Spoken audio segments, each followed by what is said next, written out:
From the high desert and the great American Southwest, I bid you all good evening, good morning, good afternoon, wherever you may be in the world's time zones, prolific and covered each and every one by this program, Coast to Coast AM. I'm Art Bell, here to continue to escort you through the magical weekend. It is my honor and privilege to do so. Let us take a very fast look at the world news. Never all that pleasant. U.S. Iraqi forces enter Shiite center. U.S. Iraqi troops poured into Baghdad's main Shiite militia stronghold Sunday. You might expect trouble. They found it. No resistance at first in the one-time Sadr City combat zones, but testing the Shiites' commitment to U.S.-prompted campaign to drive militants from the capital outside Baghdad, U.S. soldiers described a raid last week that uncovered a suspected Sunni torture site and the rescue of two Iraqi captives who apparently had been spared immediate execution because the militants' video camera broke and they had wanted to film the killing. More than 1,000 people gathered Sunday to commemorate the 1965 Bloody Sunday Voting Rights March and remarked on how the original protest paved the way for modern-day candidates to break political barriers. Not good news from Afghanistan. An explosives-rigged minivan crashed into a convoy of Marines that U.S. officials said also came under fire from militant gunmen Sunday. Turns out as many as 10 killed, 34 wounded, as a convoy made a frenzied escape. An injured Afghan said the Americans fired on civilian cars and pedestrians as they sped away. U.S. officials said that militant gunfire may have killed or injured civilians, but Afghanistan's Interior Ministry and wounded Afghans said most of the bullets were American. Two teens arrested after police found a video of them showing children how to smoke marijuana. Good Lord.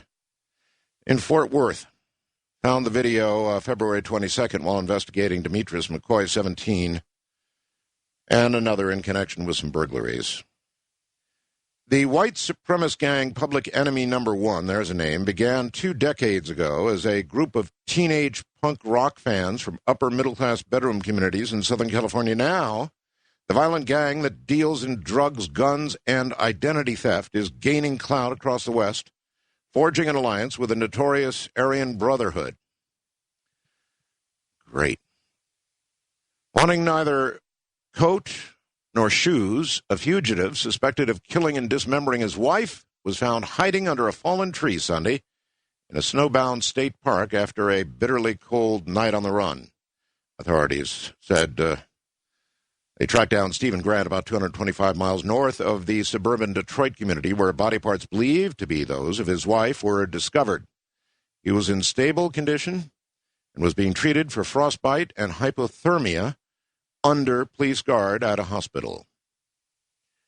Just an hour's drive outside the traffic-choked metropolis in Brazil, where President Bush kicks off a Latin American tour Thursday, sugarcane fields stretch for hundreds of miles, providing the ethanol that fuels 8 out of every 10 new Brazilian cars. In only a few years, Brazil, not exactly a true first-world country, has turned itself into the planet's undisputed renewable energy leader. And the highlight of President Bush's visit is expected to be a new ethanol alliance that he's going to forge with Brazilian leader Da Silva. Now, if Brazil can do that, why in the world can't we? We can grow that stuff if we want to. In a moment, we'll look at some of the rest of the news, as Paul would say. Couple of items. The webcam photo tonight is me. Snapped that in the last hour of last night's program. So that's me sitting at the operating position here during the program. Listen, I want to remind everybody, next week I will not be here. I have no idea what will. Some semblance of something, you can be sure of that. I'm going to be in the Los Angeles area accepting an award, which is actually a great honor. It really is. It's a Lifetime Achievement Award being given by Radio and Records, our industry publication. And just about everybody I know in the world is going to be there, industry-wise. And I guess it's pretty exciting. So that's what I'll be doing next weekend. Stay tuned for what will be on. I got this email from Tupac, Arizona, across from Needles. And Cheryl says, look, we've had more wind this year than I've seen in the last 10 years combined. It just moans and whistles.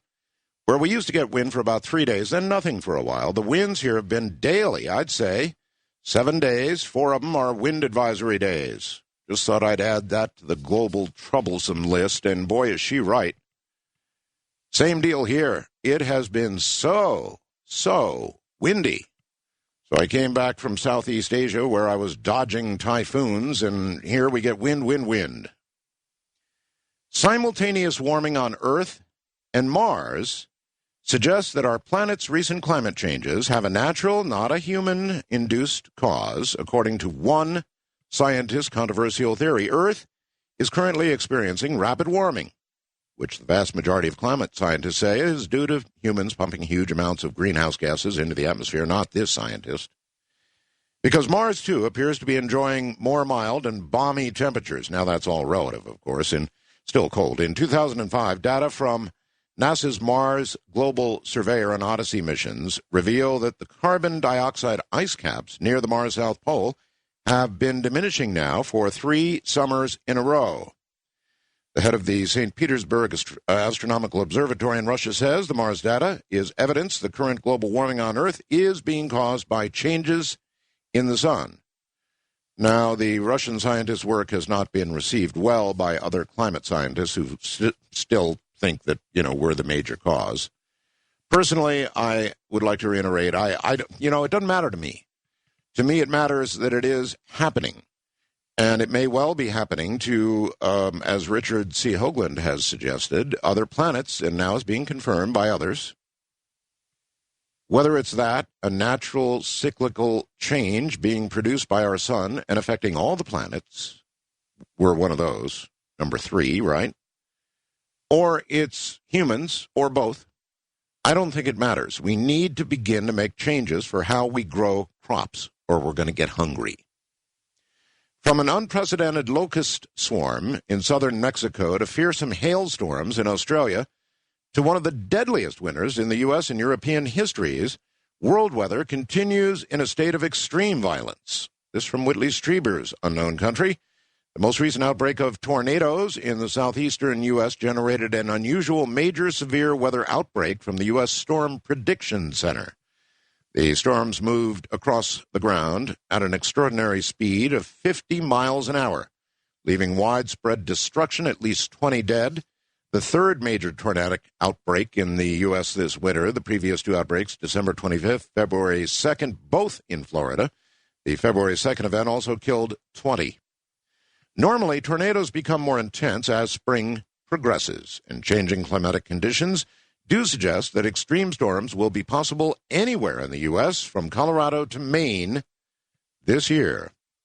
In Australia, which has been experiencing a prolonged and extremely dangerous drought, summer thunderstorms of extraordinary intensity struck in February, leaving as much as 3 feet, that's 3 feet of hail, on the ground in Canberra.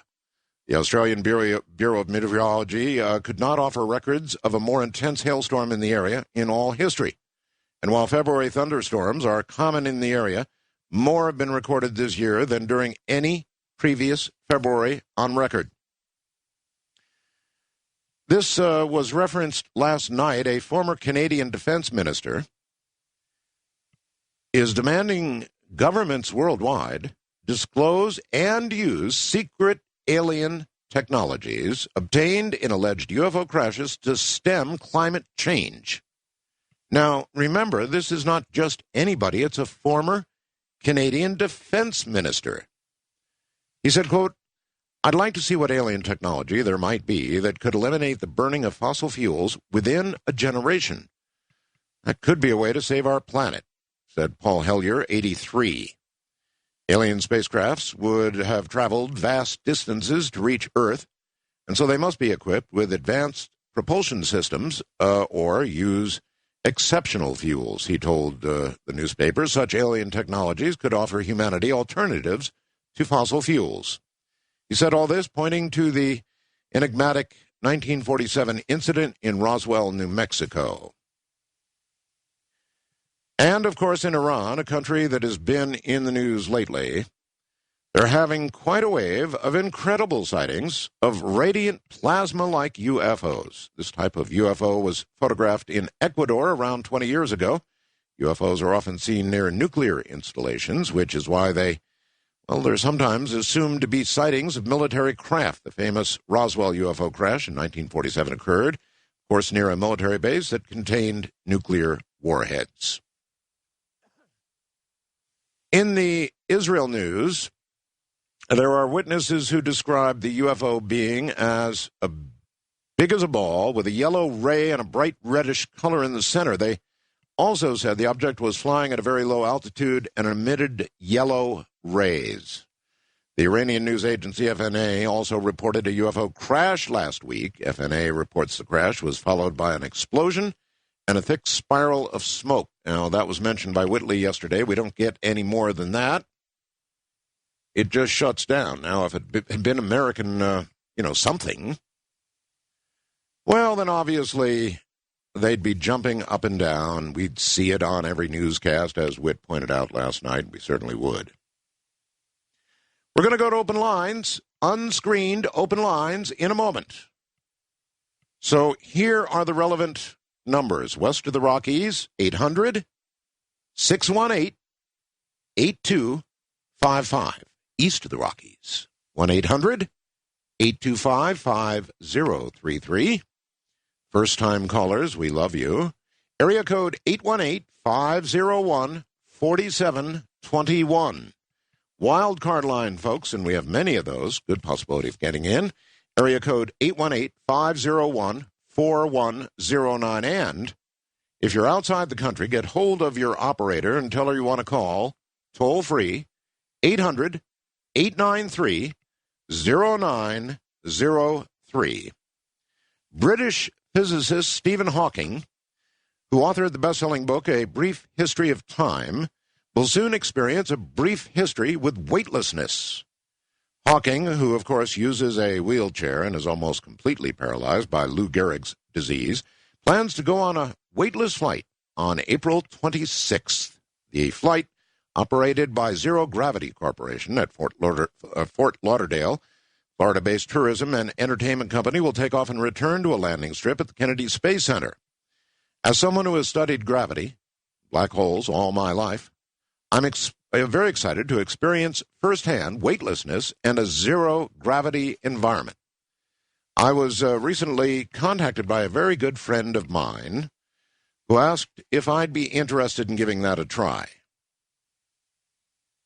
I think I am.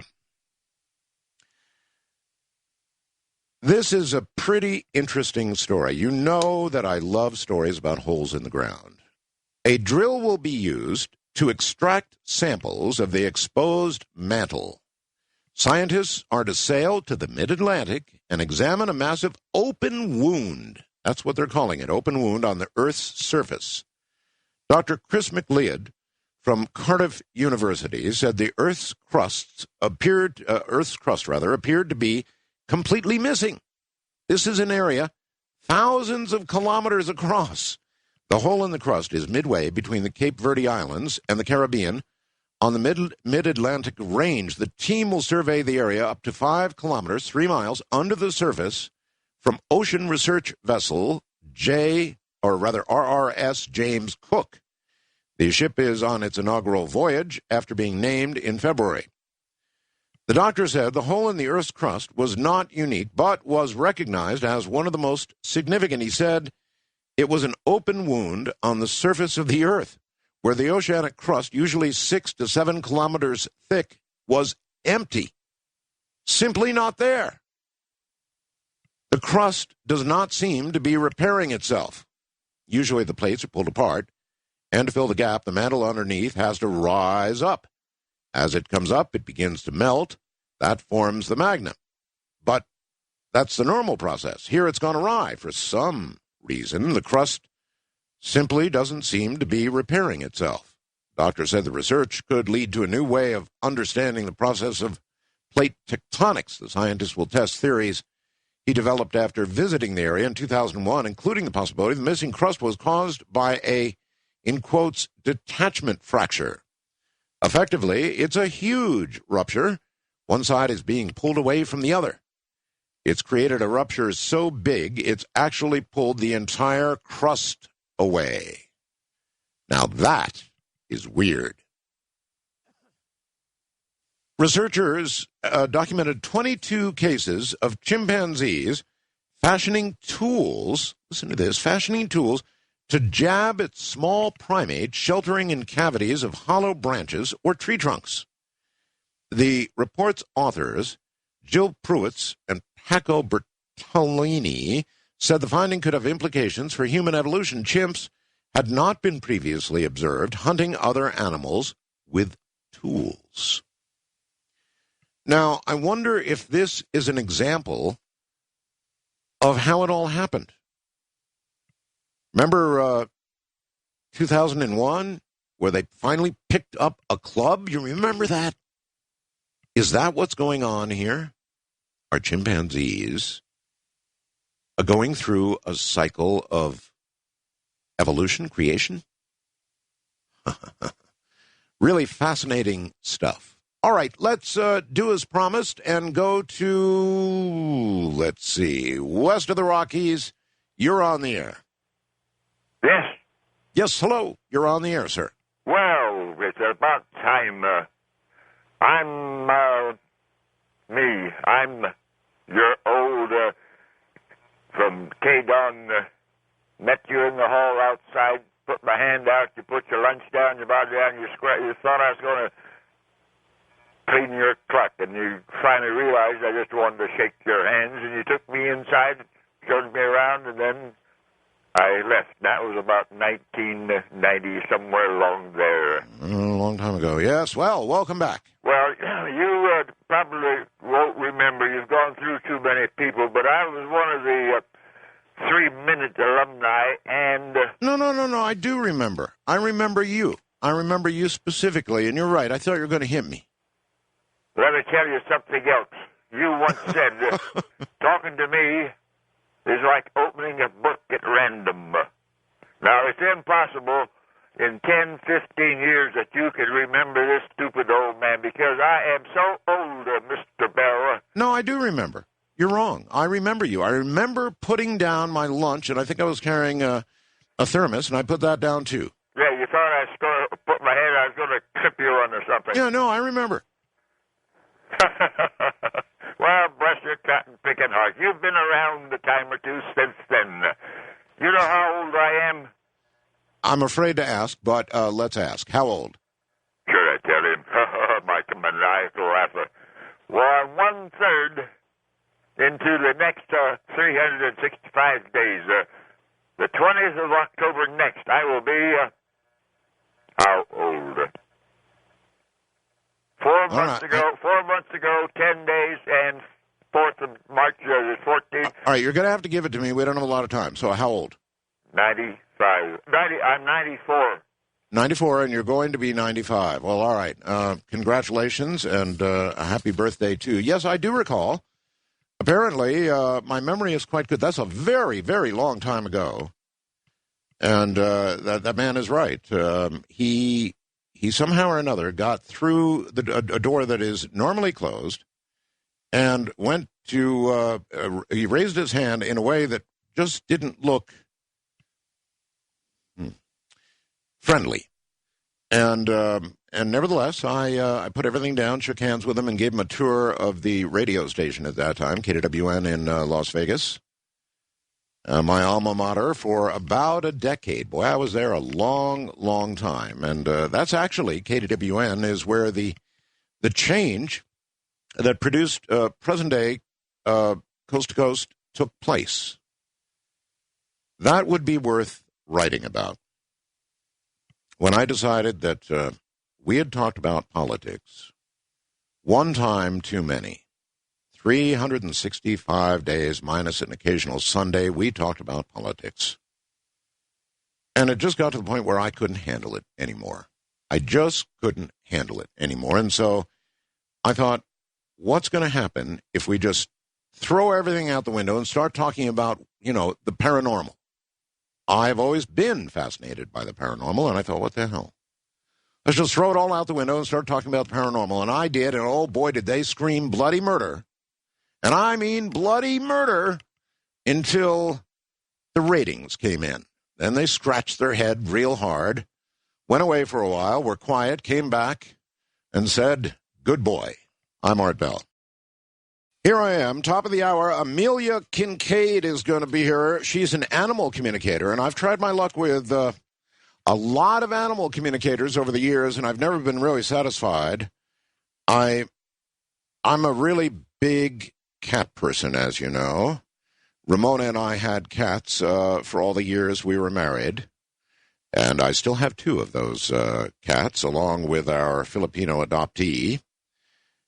Oh, man, what a handful she is. She's really something. Loves me to death, and Aaron absolutely loves him as well. So I've had decades now of close-in living with cats, and I'm convinced of many things as far as cats are concerned. And I guess it goes across the board to all animals. I'm convinced they have souls. I'm convinced they have the emotions that we do, every single last one of them. Jealousy, envy, joy, sadness, depression, all of it. That's cats. And so I think it's going to be an interesting night. Amelia Kinkade is one of the top 100 psychics in America, and has been so named, and really claims that she can talk to animals. Now, I've got my own feelings about that. I think it is indeed possible to speak with animals, certainly to communicate with them.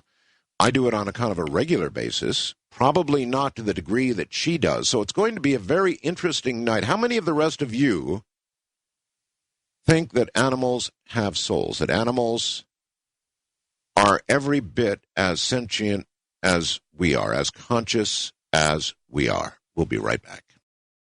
Well, all right, remember, when I answer the phone, turn your radio off right away, or you'll sound confused on the air. And I know you don't want that, because you're going to be X number of seconds behind real time. It's a sort of time travel, so that if something is said that's, not airable, we push a little button and you disappear. And speaking of that, the more interesting you are, the more time you're going to get on the air. So try and make it a good call. You're on the wildcard line. You're on the air. Good morning. It's good static. Hello? Hello. Yes, this is Harry calling from South Texas. Hey, Harry. Hey, I wanted to report a really large fireball or bolide that came down Thursday, March 2nd. My wife and I were sitting in the backyard, and it was about 10:30 at night. In fact, we were listening to your show about red elk. I had recorded it, and I'm sorry, it wasn't your show. It was another show about red elk. But anyway, we're sitting out there listening to it, and we both saw it come down. It was started out as a reddish color and came down for about 2 or 3 seconds. Strong yellow tail, and then it exploded into a very large green fireball, but it was perfectly round. The green fireball was about, I'd say, a little bit larger than the size of the moon, so that would be about 40 arc seconds. I'm sorry, 40 arc minutes. Very large. Harry, as I said yesterday, Harry, you can't really call a UFO a flying saucer, unless you actually see a saucer hovering or on the ground. On the other hand, you can't call a meteorite unless you find a smoking rock somewhere on the ground. So that's true. That's true. Yeah, we're never sure I've exactly. I've seen something like that one time before. If I could I relate to you what I saw in 1978 and see if you had ever heard of this before? Try me. In 78, I was leaving my apartment, and I heard a whooshing sound in the air. I was walking under the oak trees. When I got to the clearing in the parking lot, I looked up, and directly above me was a large ring. At the time, I called it a ring of fire. But it really wasn't like fire because the outer edges were perfectly smooth, and it was like a neon blue, dark blue glowing. Now we use the term plasma a lot, so now I'd say that's the best description. But what was really odd, it was directly over me, And at first I wanted to go get somebody to witness it with me, but I was overwhelmed with this feeling, hey, I'm going to stay here and witness this. That's right. And frankly, I got this feeling if I'm going to go someplace, I'm ready to go. Anyway, it stood there for a while. It hovered over me. You could see the stars inside the ring of plasma. And there was nothing there. You can't really judge height, but I'd say probably about 800 feet in the air and probably about the size of an aircraft carrier. Okay, let me stop you there, Harry, and let me ask you a question. Yes. Let's assume for a second that had indeed been a spacecraft, and you were offered a ride on it. And yes. But there was one aspect of the ride that, and here it is. You can come with us. You're going to be going to a different planetary system. You're going to have a whole new life, but you're not coming back. Still want to go? At the time, I really felt like I would. That's what was holding me there, and it was really strange because it hovered over me, and then it took off towards a power plant a couple of miles away, came directly back to me, hovered again off to the side, and then went off towards the airport and disappeared up into the sky. But I went upstairs to tell my wife about it, and when I opened the door of the apartment, she's hollering my name in a fearful tone. And I go into the bedroom, and I say, honey, what's the matter? She says, I had this terrible feeling that I was being watched, just terrible feeling. And I told her what had happened, so we've never really figured out what that was all about. I know I saw it, and it cannot be explained. Like I said, it was a large ring, hollow in the center. You could see through it. It was a neon blue. Got it. That pulsated around the edges like a wave. And so that's my story. I witnessed it in '78. I don't know what it was, and I don't know. All I can say, as we say to everybody else, is welcome to the club. Who knows what you saw? Who knows what it was? All I know is that these things are appearing to millions and millions and millions of people around the world. Millions of Americans. We could sit here taking, guess what I saw, art calls for, as long as I could sit on the air and take calls. And so there's nobody that's going to tell me that there's not something going on. I don't know what it is. I don't know who knows about it, what their intent is, or any of the rest of it. I just know it really is going on. And that's what propels interest in this topic and keeps it going. It's really amazing. West of the Rockies, you are on the air. Hello. Art Bell. Yes, sir. This is Tom in Western Colorado, sir. You don't have any idea what an honor it is for me to be speaking to you tonight. Glad to have you on the air, Tom. What's up? I just for years I've wanted to relate a story to you.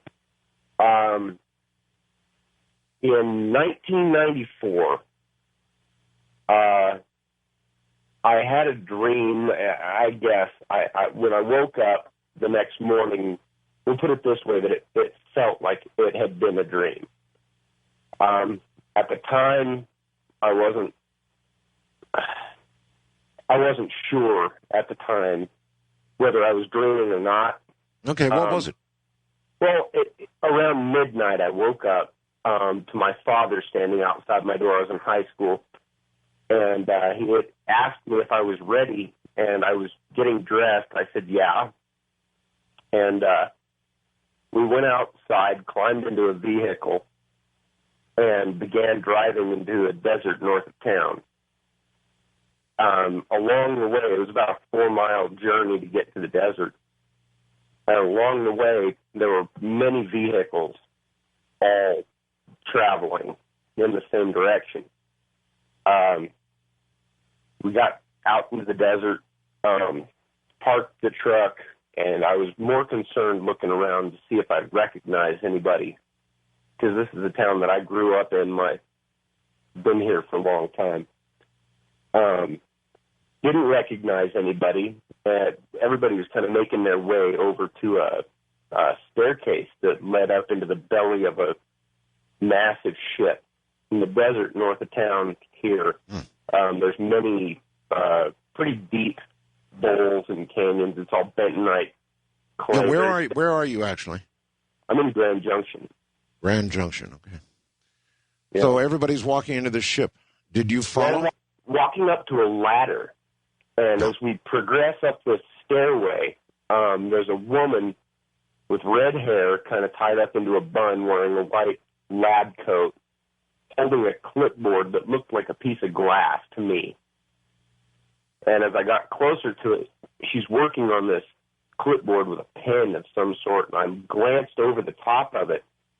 And from her side, it was a very intricate kind of like teleprompter technology screen.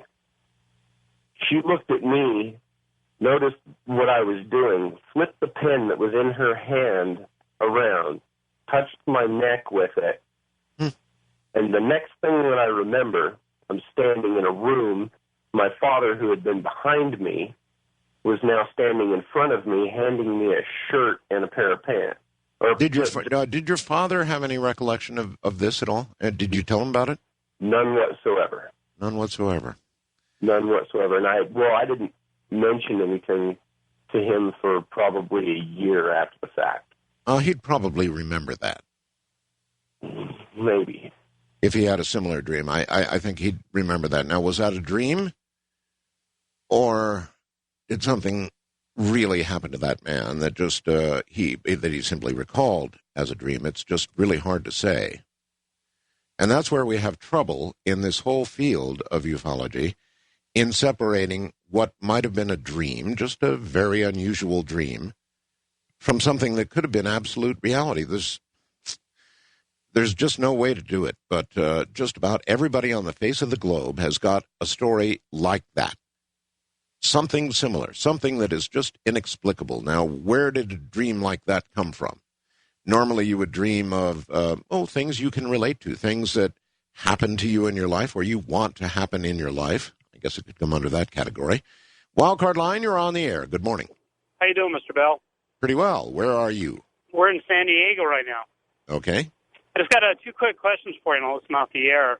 The first one, what, if anything, do you believe is on the dark side of the moon? And the second, if you could please give us, your longtime listeners, maybe some hints to the secrets yourself and Father Malachi talked about. All right. Strike out on both. I don't have a clue about the other side of the moon, not a clue, any more than you do. Sorry.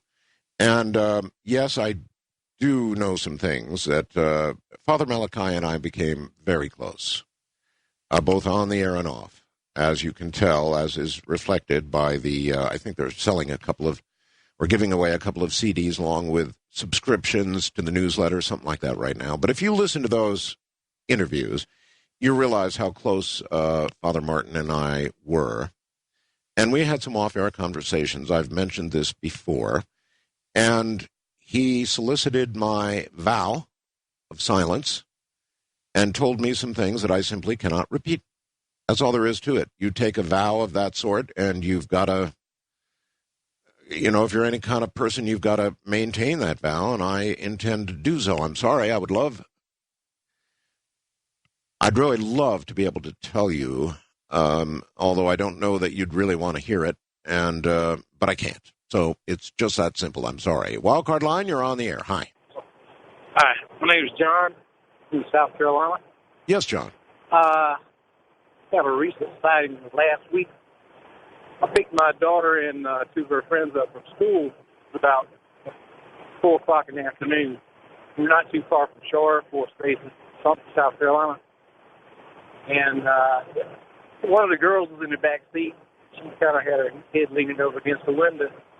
And she said, there's holes in the clouds.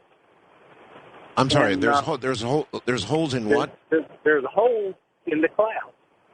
And I leaned up and looked out of the windshield, and there were 3 perfectly round holes in the clouds. They looked like they'd be about probably about 20 yards across. I mean, they were perfectly cylindrical cloud holes. I mean, this was real thick clouds, and they weren't jagged edge holes or anything. It looked like something just flew right up through them. And there were 3 of them. Maybe that's exactly what occurred, of course, in Chicago, above O'Hare. That essentially is what occurred. That craft, when it took off, punched a perfect hole through the clouds. So I'm not sure you could say, I mean, there are weird weather conditions that occur. And I'm not sure you can say that an unusual shape in a cloud is because a craft went through it. Had you seen something punch a hole through the clouds, we'd be at a different level of story. But nevertheless, interesting, but not conclusive. First-time caller line, you are on the air. Art, I've been waiting to call you for a long time. Finally got through. I've heard someone say before that they were on this planet or in this craft that was green and had like a green atmosphere and a green plasticized kind of thing. Years ago when Sputnik was up in the air, my father and I, we lived out by an airport. We used to go out at night and watch Sputnik go over. What was that, like 54? Somewhere in there, a long 55, time ago. Yeah. We remember seeing these little darting... Back then, it was impossible for anything to go that fast. I was only about 6, 7, 8 years old. And these things would go close to it.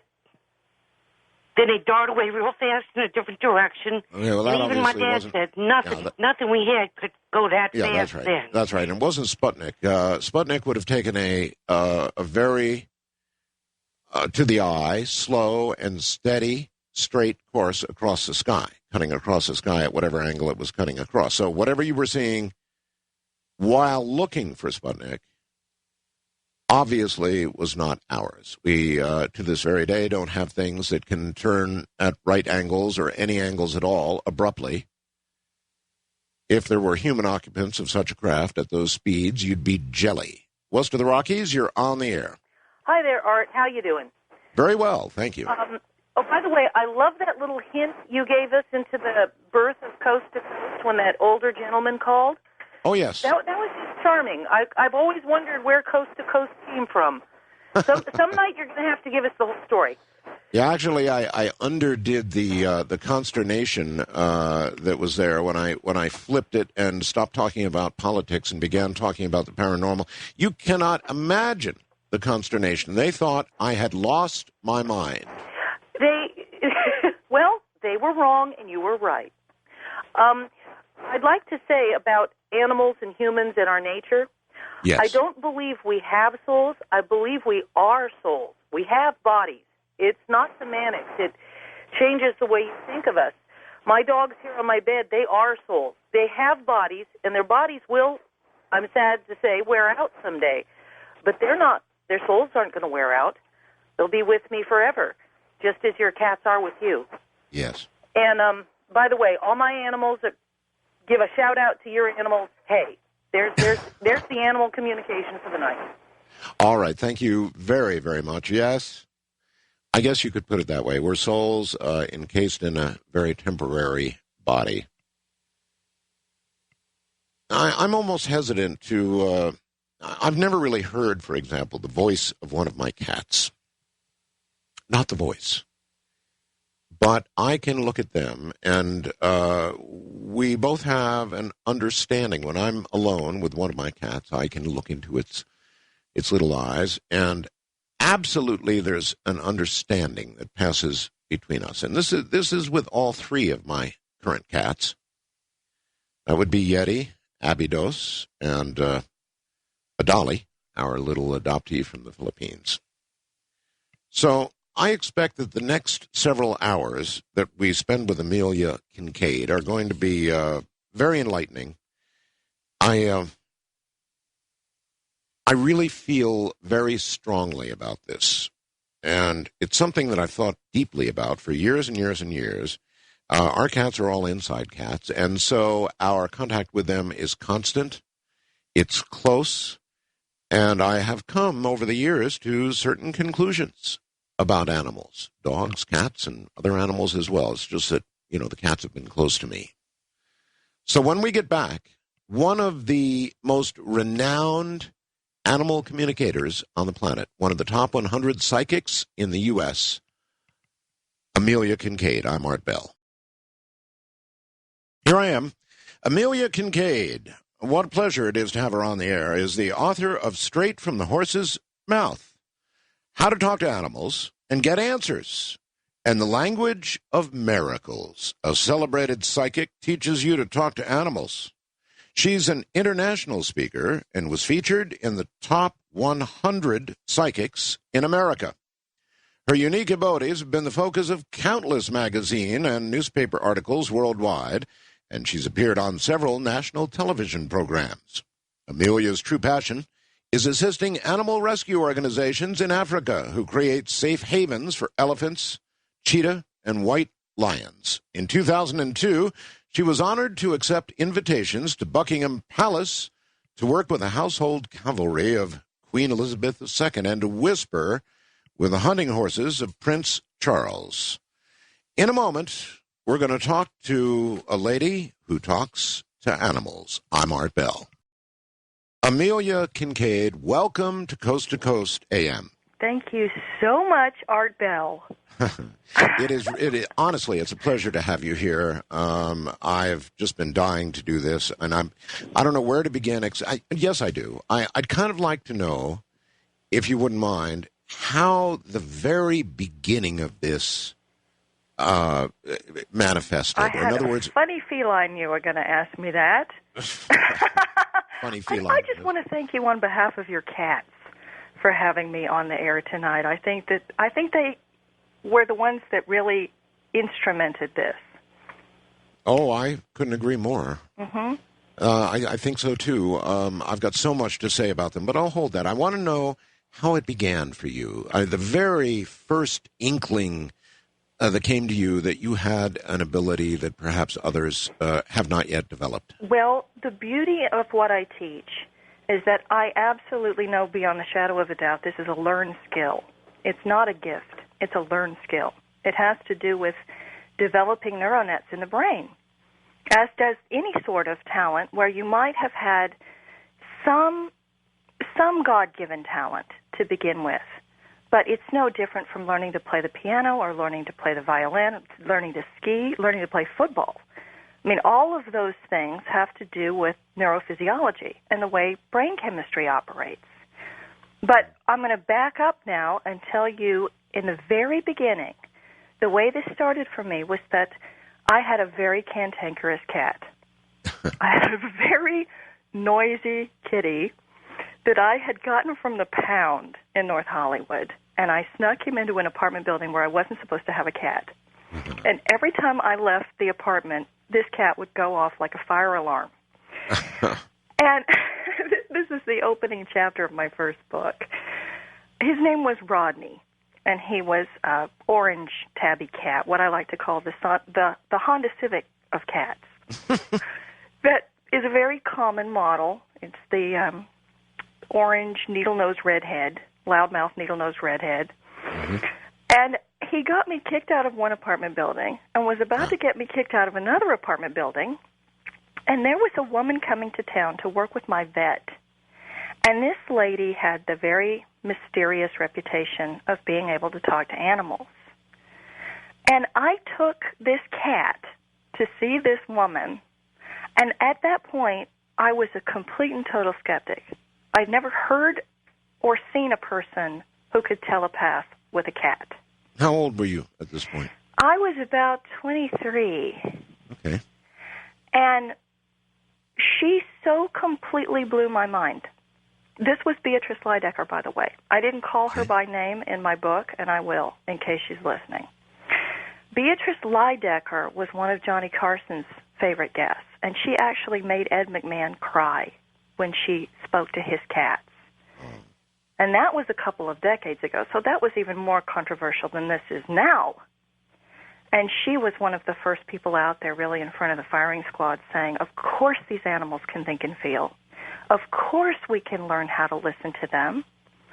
And what Beatrice did in that moment, the first thing I put the cat down on this metal table, at a vet's office where a cat would normally, jump down and hide and be terrified. Rodney looks up at this woman with a look on his face that I'll never forget. Like, as if to say, what? What are you doing? What? Yeah. And she's staring at the cat. You know, this doesn't make great television. It's not like your eyes roll back in your head or your arms spin like windmills. It doesn't look like anything. Mm-hmm.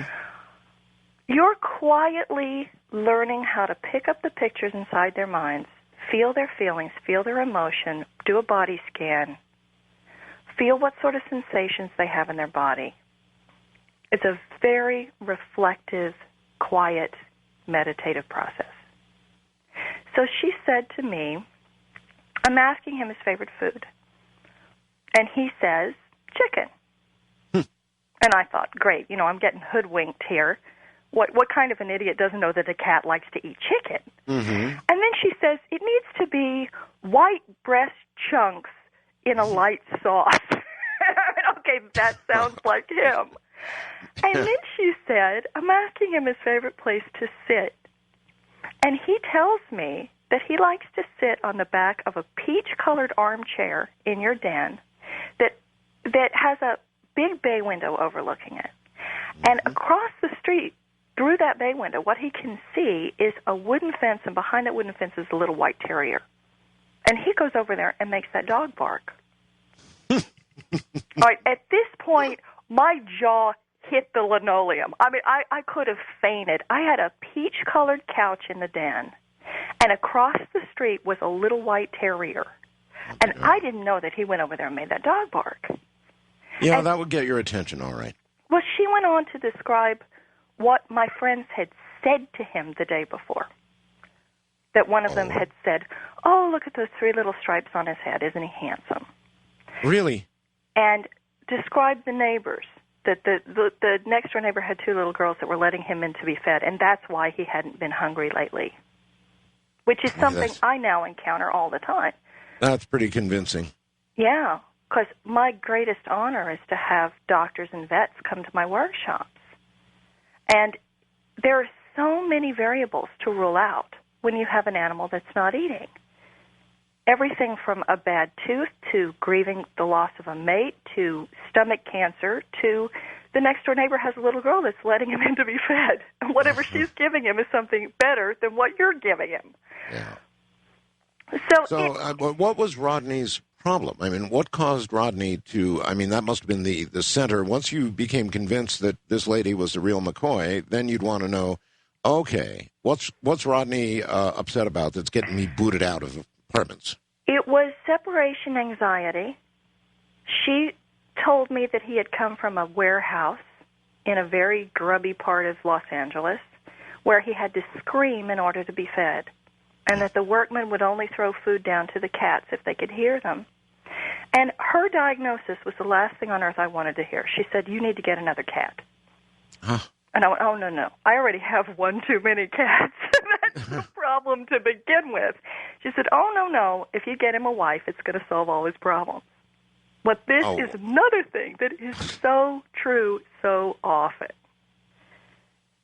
If you get a female dog, if you have one dog that's misbehaving and you go out and you get him a female dog, the female dog will herd the bad dog around and say, you know they don't want you to pee on that. You know that humans don't like you to bark like that and wake them up. You're not supposed to do that, but she'll nag him. But I went out and found a beautiful little black and white coquette named Betty. Rodney fell madly in love with this cat and never meowed again at the top of his lungs. All of his emotional problems were gone. Wow. All right, so at this point, you're a believer. I mean... At this point, yeah. She had sold me, but I didn't think I could do it. Right. So what did you do? Get hold of her and say, teach me?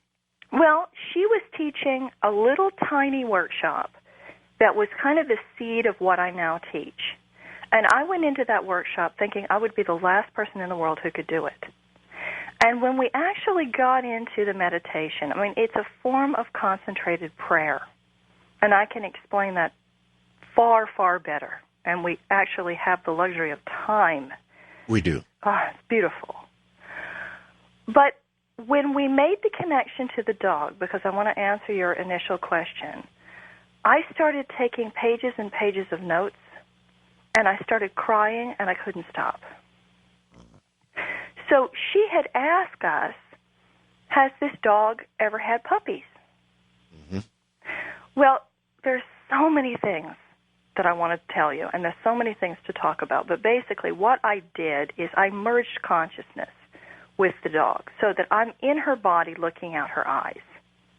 Now we have far more sophisticated ways to describe that. But in that moment, I found myself in the dog's history. One way to look at it could be memory banks, but I don't think that's really a sufficient explanation. What we're talking about is holographic information, that every living being on the planet is having a holographic experience of life on Earth.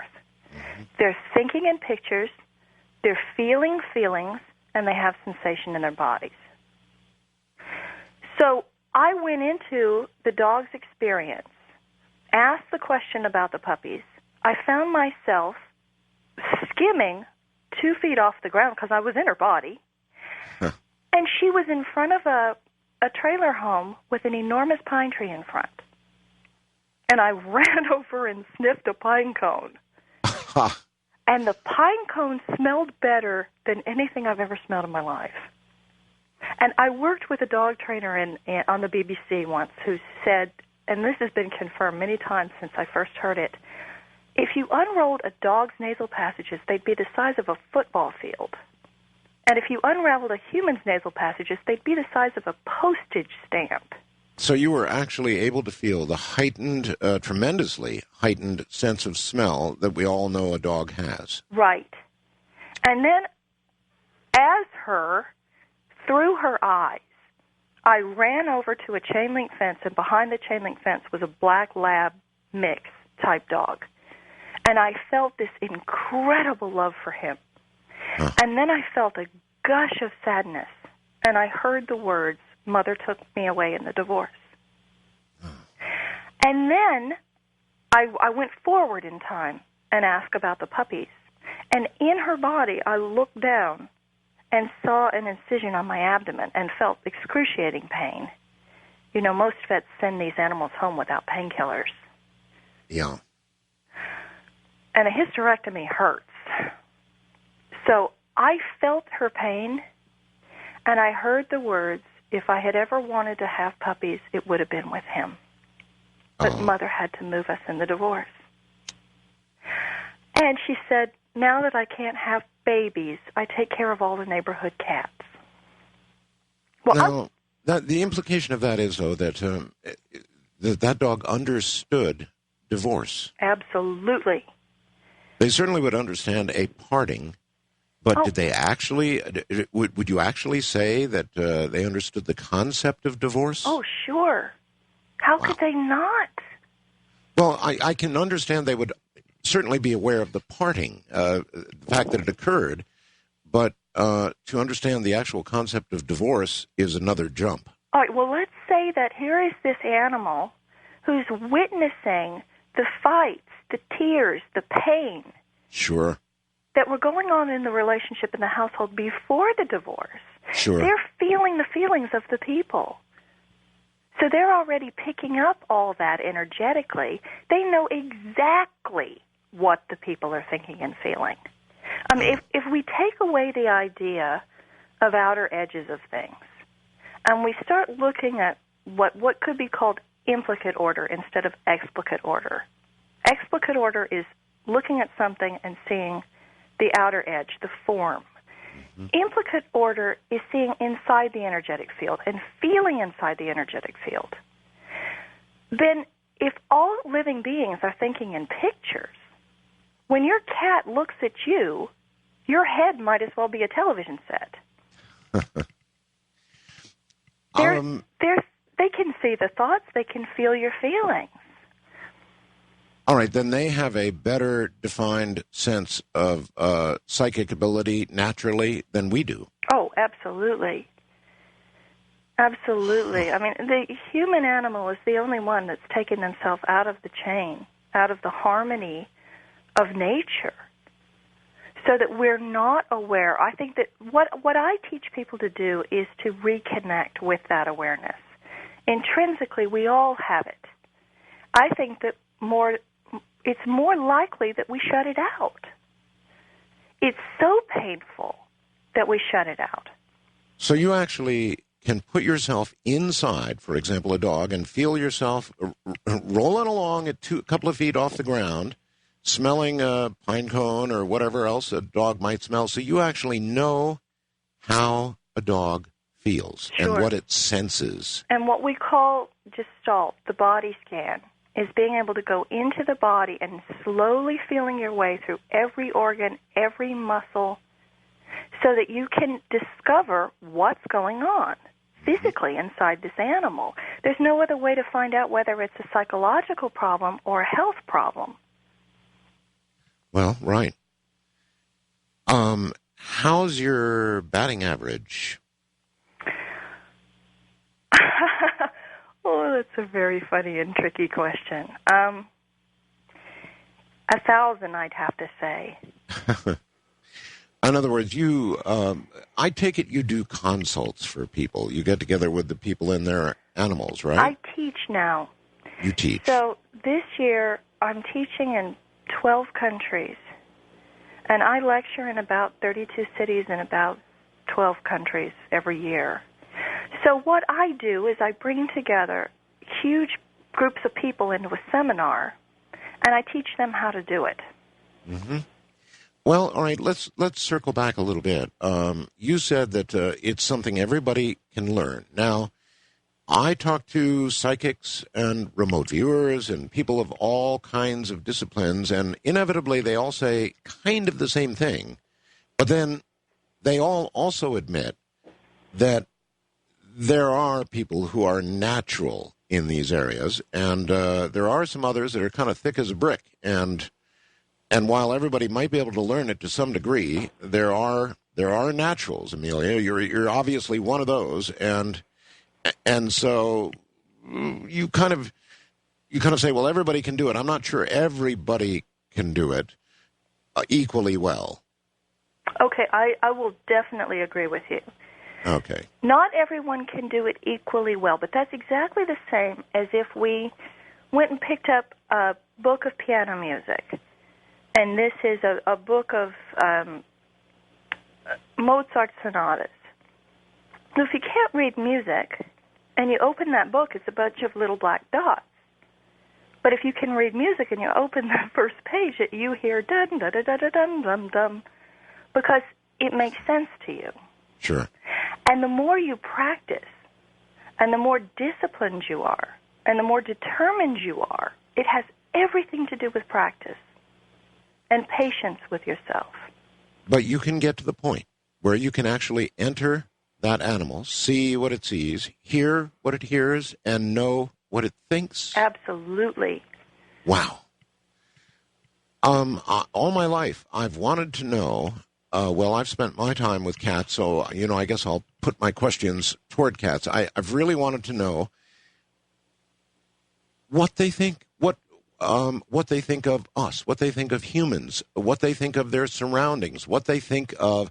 My cats happen to be inside cats. I don't let them out, Amelia, because we have coyotes here and other things, cars that could do damage to them, and so I don't let them out of the house. They seem quite satisfied remaining in the house. They do love to look out the window at birds and whatever else they can see and chatter their little teeth about, but they seem eminently satisfied with their life. But, gosh, Amelia, I've wanted to know what they think about. Well, that's the beginning. The beginning is the unconditional love. Here's a crash course. If you were to look at it this way, all living beings, all human beings, are thinking thoughts. We're sending out frequencies into the world around us. So we're all functioning as radio stations. And some scientists have said that human beings think up to 40,000 thoughts a day. All right, I'll tell you what, Amelia, we're already at a break point. Hold tight. No, when we come back, crash course is where we're going, and that's exactly what I want, is a crash course. So Amelia Kinkade is our guest. She is able to know what animals feel. She's able to be inside of them. She's able to talk to them. We'll be right back. Well, all right, this is one of the best animal communicators in the United States, maybe in the world, a top 100 psychic, but she aims it all at animals, and she's the first one that I've ever spoken to that can actually get inside of an animal, be walking 2 feet above the ground, as an animal would see through its eyes, hear through its ears, smell through its nose, the heightened sense, the incredibly heightened sense of smell that a dog would have. And I've got quite a few stories for her, but in a moment, we're going to get a crash course on how we can do it.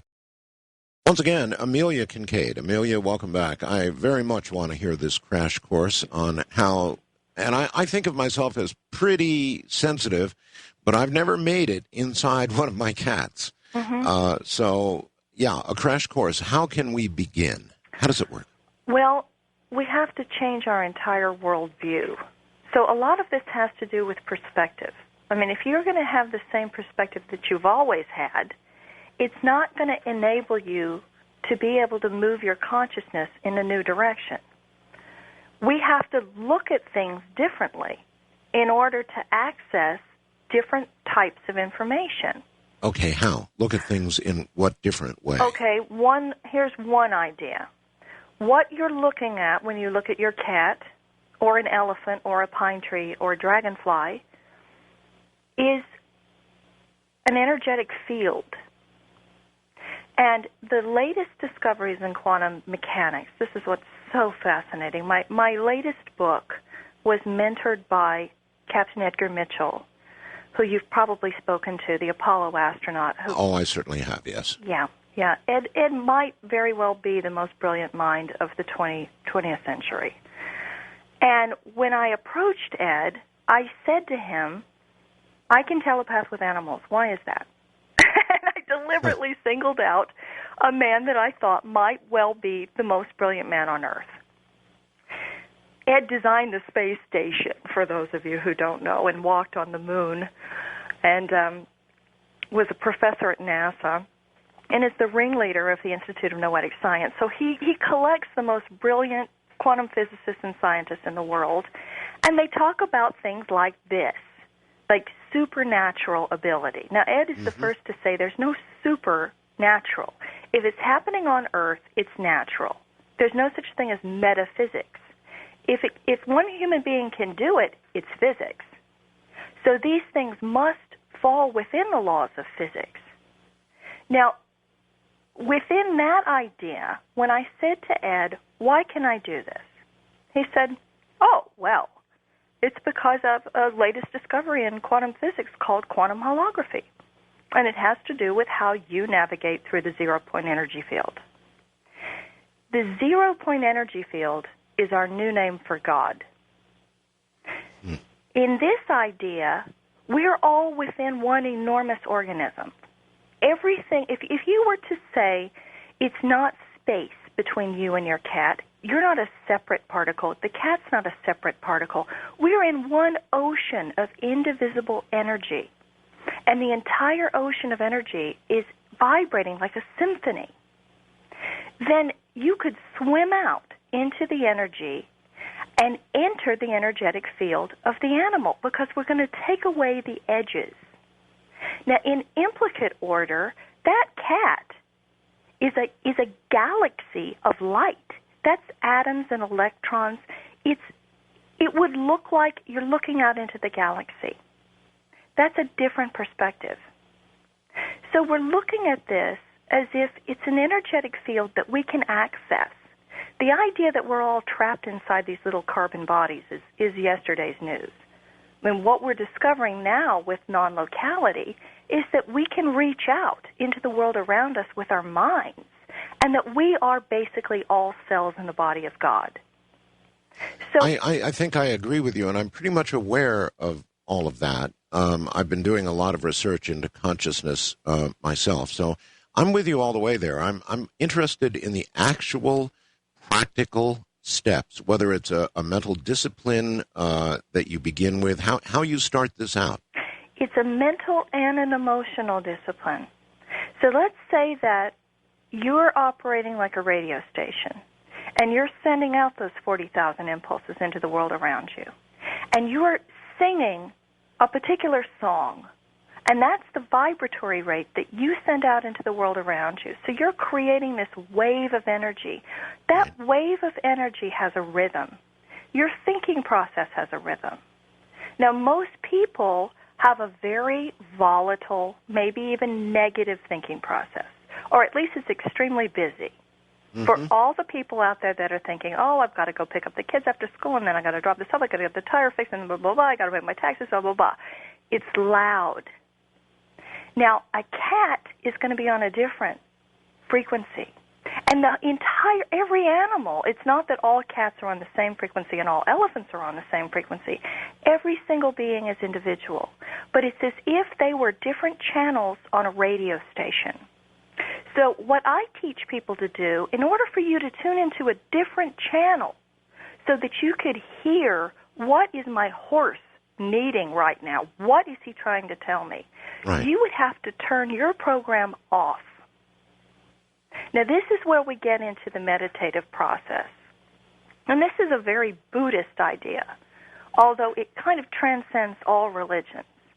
If you were able to turn your thinking process off, and you don't have to sit in silence for hours, you have to be able to turn it off for a second and turn off your emotions. So whatever it was that you were feeling, I teach my students to move down. So you're moving into a deeper part of your body, literally, so that your identification is in your heart, not in your head. Okay. That first direction, down. Or to think about the bottoms of your feet and how your body connects to gravity. You're moving yourself out of that very busy head where we get ourselves into so much trouble. Then moving your focus back into your spinal column. Just to think about your spinal column as being this beautiful matrix of sparkling light with spinal fluid, like billions of stars moving up and down your spinal column.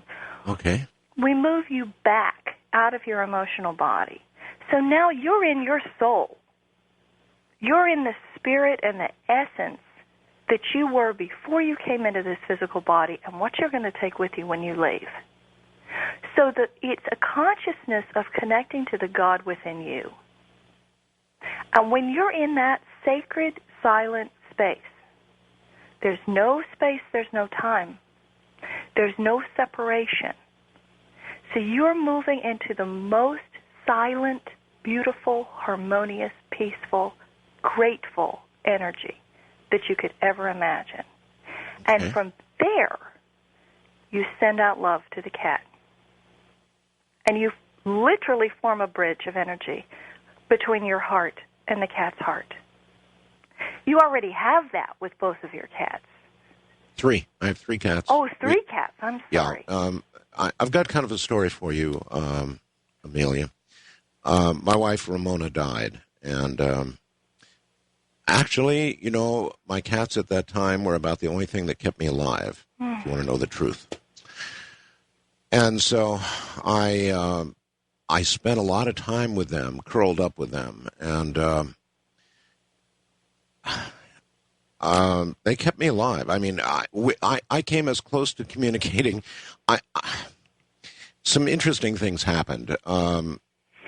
They did keep me alive, Amelia. And they saved your life, didn't they? Yeah, they did save my life. Absolutely. No question about it. They saved my life. And I couldn't leave them alone. Had it not been for the cats, I would have been alone, and I wouldn't be here now. I can guarantee you. So we stayed very close, curled up, cried a lot.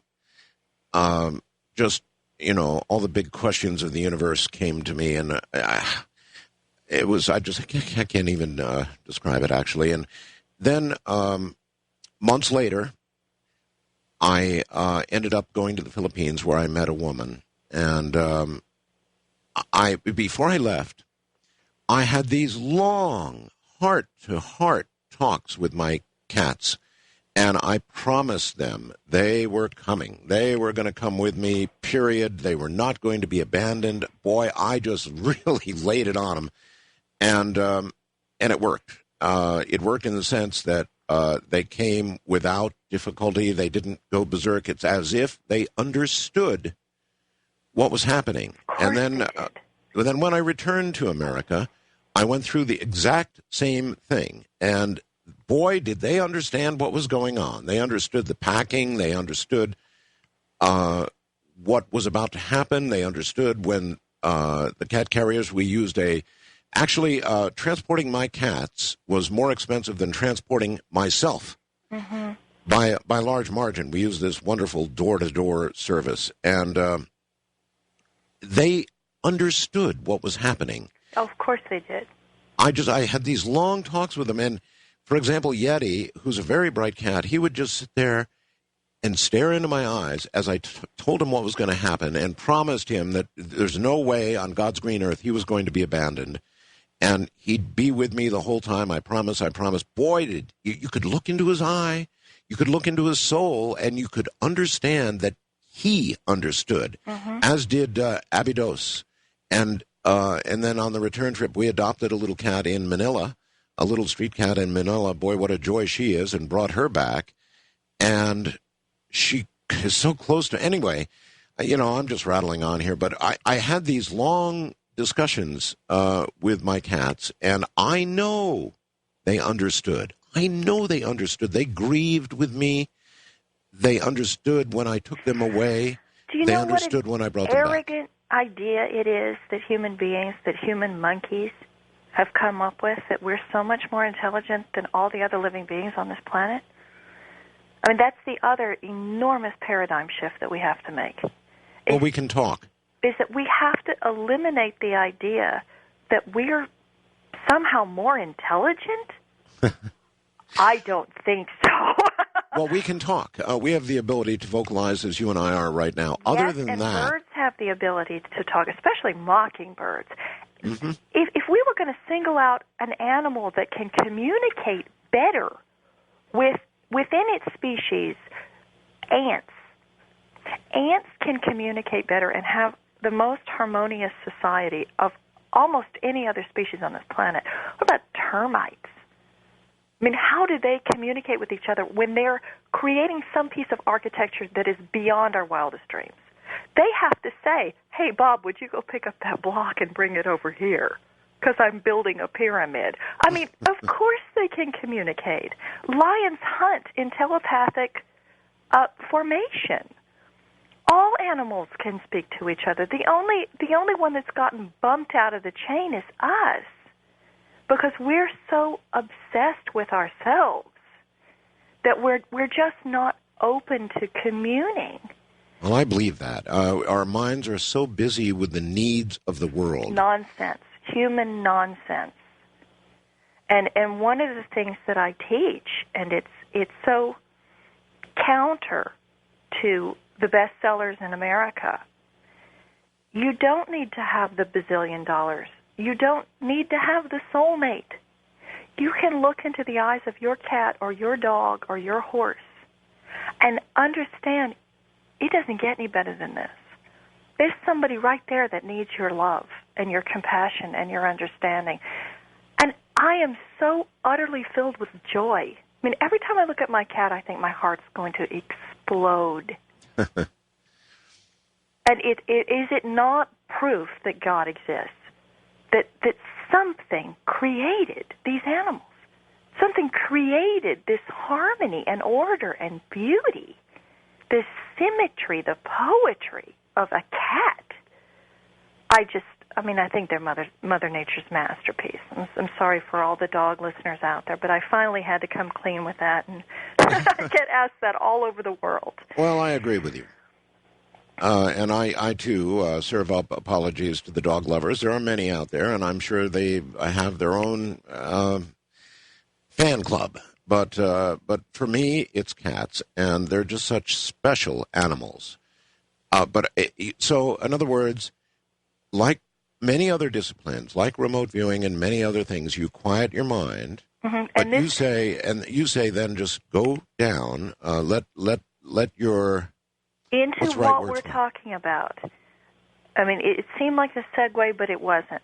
No, I'm going to try this, so I want to really understand it. You let your consciousness go down. You said into your heart. Yeah, into your heart. Getting as silent, as quiet, as reverent as you possibly can, then I reach out to God, Goddess, all that is, into the universe itself with a sense of gratitude, knowing that we are all one, that the cells within the body of God should be able to communicate with each other, and they can. And then you reach out toward that animal. So it's heart, God, animal. So at the point that you get yourself isolated, as it were, and all of the world around you has gone away, you can then reach out only with intent to a specific animal. Mm-hmm. And it's what we're talking about. When you are so blown away by the beauty, by the love that you feel, the reverence for that animal that you love more than any other creature in the world, you're completely present. So what this is about is concentration, it's respect, being so completely present in the moment. Amelia, is it like an OBE? It is, because this is the same thing as remote viewing. It's a form of remote viewing. All right, well, there have always been certain... You can leave your body and go into the body of the animal. There's no other way to do a medical scan except to leave your body. Okay, how do you get past the fear part? I had one spontaneous OBE, but I've had several near OBEs, and there's a certain threshold that you've got to get past to make that jump. And there's a little bit of fear associated with it. I mean, when you leave your body and or enter the body of another, there's some fear associated with that. Mm-hmm. How do you get past that? It's your love for them. If you're watching your cat dream and you're wondering, what is she thinking? Yes. And you're so enamored with the beauty of this cat, and you're looking at her whiskers and her fur and smelling her breath and her... And then the love overtakes the fear. And one of the things that I also teach in the workshops is that you might not necessarily need to go into the body of the animal because you're going to feel their pain. And if we're exploring a question that's really painful, my students are going to get in there. They're going to feel that backache. They're going to feel that toothache. They're going to feel that grief. And it can be very overwhelming. Right. And they may go home that night and throw up. I'm sorry to say, it happens a lot. Or they walk out with the lamb's toothache. So let's say that you stay anchored in your body, and you're sitting in that beautiful frequency that is your own spirit, the most sacred acknowledgement of the God within you. So what's happening now basically is not that you're communicating with the animal. The God within you is communicating to the God within them. Or even better said, you're listening to the God within them. So it's not scary if you're staying in your own body. And what I teach is to get in there like a fireman. A fireman doesn't go in to get burned. A fireman goes in to locate the problem and then pull out as fast as you can. As safely as you can, yes. So you don't get burned. You get back into that column of light in your own spinal column that's connected and grounded to the earth. And from that place, you can start troubleshooting. And you can start sending out love. And you can start figuring out, how can I help? How can I heal? What can I do to bring more comfort? Is the animal, in this case a cat, aware that you are now in a mode of communication with this animal that you've never been before? In other words, is it aware that suddenly a channel of communication is open that's never been open before? Yes. Yeah, and this is it's an advanced question, and it's a fascinating question. And it's something that there's that music again. Yeah. I'll hold this thought. Okay, we'll come right back to it. It is an interesting question. In other words, I guess we're both humans and animals aware of each other in a peripheral way. But when you get to that depth of communication, is the animal aware? Good morning, everybody. Amelia Kinkade is my guest. She's one of the best psychics in the U.S. She's one of the best animal communicators in the world. And we're getting a few secrets tonight, kind of a crash course on how to do it yourself. And it's well worth giving a try. I've been listening very closely, and I can assure you I'm going to give it a try. In a moment, we're going to discuss what happens when your animal realizes you're sort of in a new mode of communication with it, one that it's never felt before. And by the way, if you go to my website, or the website, coasttocoastam.com, and click on my webcam and do a refresh, that's Dolly. I ran and got her during the break and took a quick photo. That's Dolly. That's our little adoptee from the streets of Manila. Back in a moment. A few weeks after I arrived in Manila and got the condominium, a beautiful condominium in Kinkade, our cats arrived, and Aaron immediately took to them, fell in love with them, and, all was well. Well, we would take a walk every day to the Pancake House was close by, and we'd go eat at the Pancake House because there was something approximating American food there. And on the way to the Pancake House every day, here would be this little cat. Most Manila cats are wary, and they'll scratch you, and most Filipinos won't get anywhere near a cat because they know they'll get scratched. But not this little cat. She would walk up and rub on my leg and jump in my lap and just was, like that, right? So one day it happened, and I finally said, actually, Aaron said it, let's take her to the condo. And so I picked her up, carried her to the condominium, walked past the guards who were laughing like crazy because they knew I'd been suckered, took her up, gave her a bath, gave her a meal, and she wouldn't let any of my other cats anywhere near me. She would chase the other cats away and then run back to the base of my feet and take possession of me. And she just wouldn't let any cat near me, and I was afraid she was going to hurt the other cat. So anyway, long story short, we took her back to the street, left her there, and every day we'd see her. It took about 3 more days. Again, this time we said, that's it. Okay, she's ours. Took her home. The guards laughed again, and we ended up immigrating her to the United States, and there is the picture of her right there. So, Amelia, welcome back. The question was, when you achieve this state and you actually actually get into an animal or get into a state of communication with an animal that's so close that you're both aware of it, is the animal, in this case a cat, aware that you are there? Yes, very much so. The simplest explanation I can give you is that they're going to pick up the pictures in your mind. So if you're asking them a question, you're sending a particular frequency. Now, let's say that we have an animal on the stage, and I'm going to ask the group, let's ask this cat, what are you afraid of? They send the frequency of fear. They go into the body, the energetic body of the animal, maybe the memory banks of the animal, and I say, write down the first thing that comes to your mind. Is this cat in love? You're going to send them the frequency of love, of the joy of seeing another cat that just makes your heart sing. Write down the first thing that comes to your mind. Okay. So this is how we teach the class. You send them fear. Fear is a frequency. It's a wave of energy. You go into that library of records, which is their body. You locate that particular experience, which is almost like walking into a Blockbuster video store and saying, I'm going to look for this particular movie. Now, what traumatized this dog? I'm going to pull that record down and read it. So that's how we can find particular pieces of information. It's by sending different frequencies.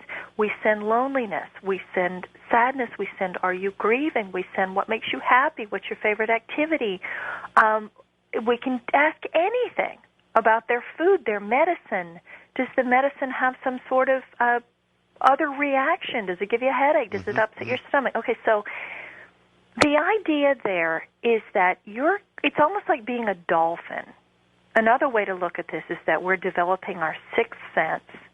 We're sending a laser beam, like a flashlight, into the animal's experience to ask a question. It's going to light up the holographic experience that matches the frequency of the feeling. Okay. So we can ask anything about their emotions or their history or their relationships.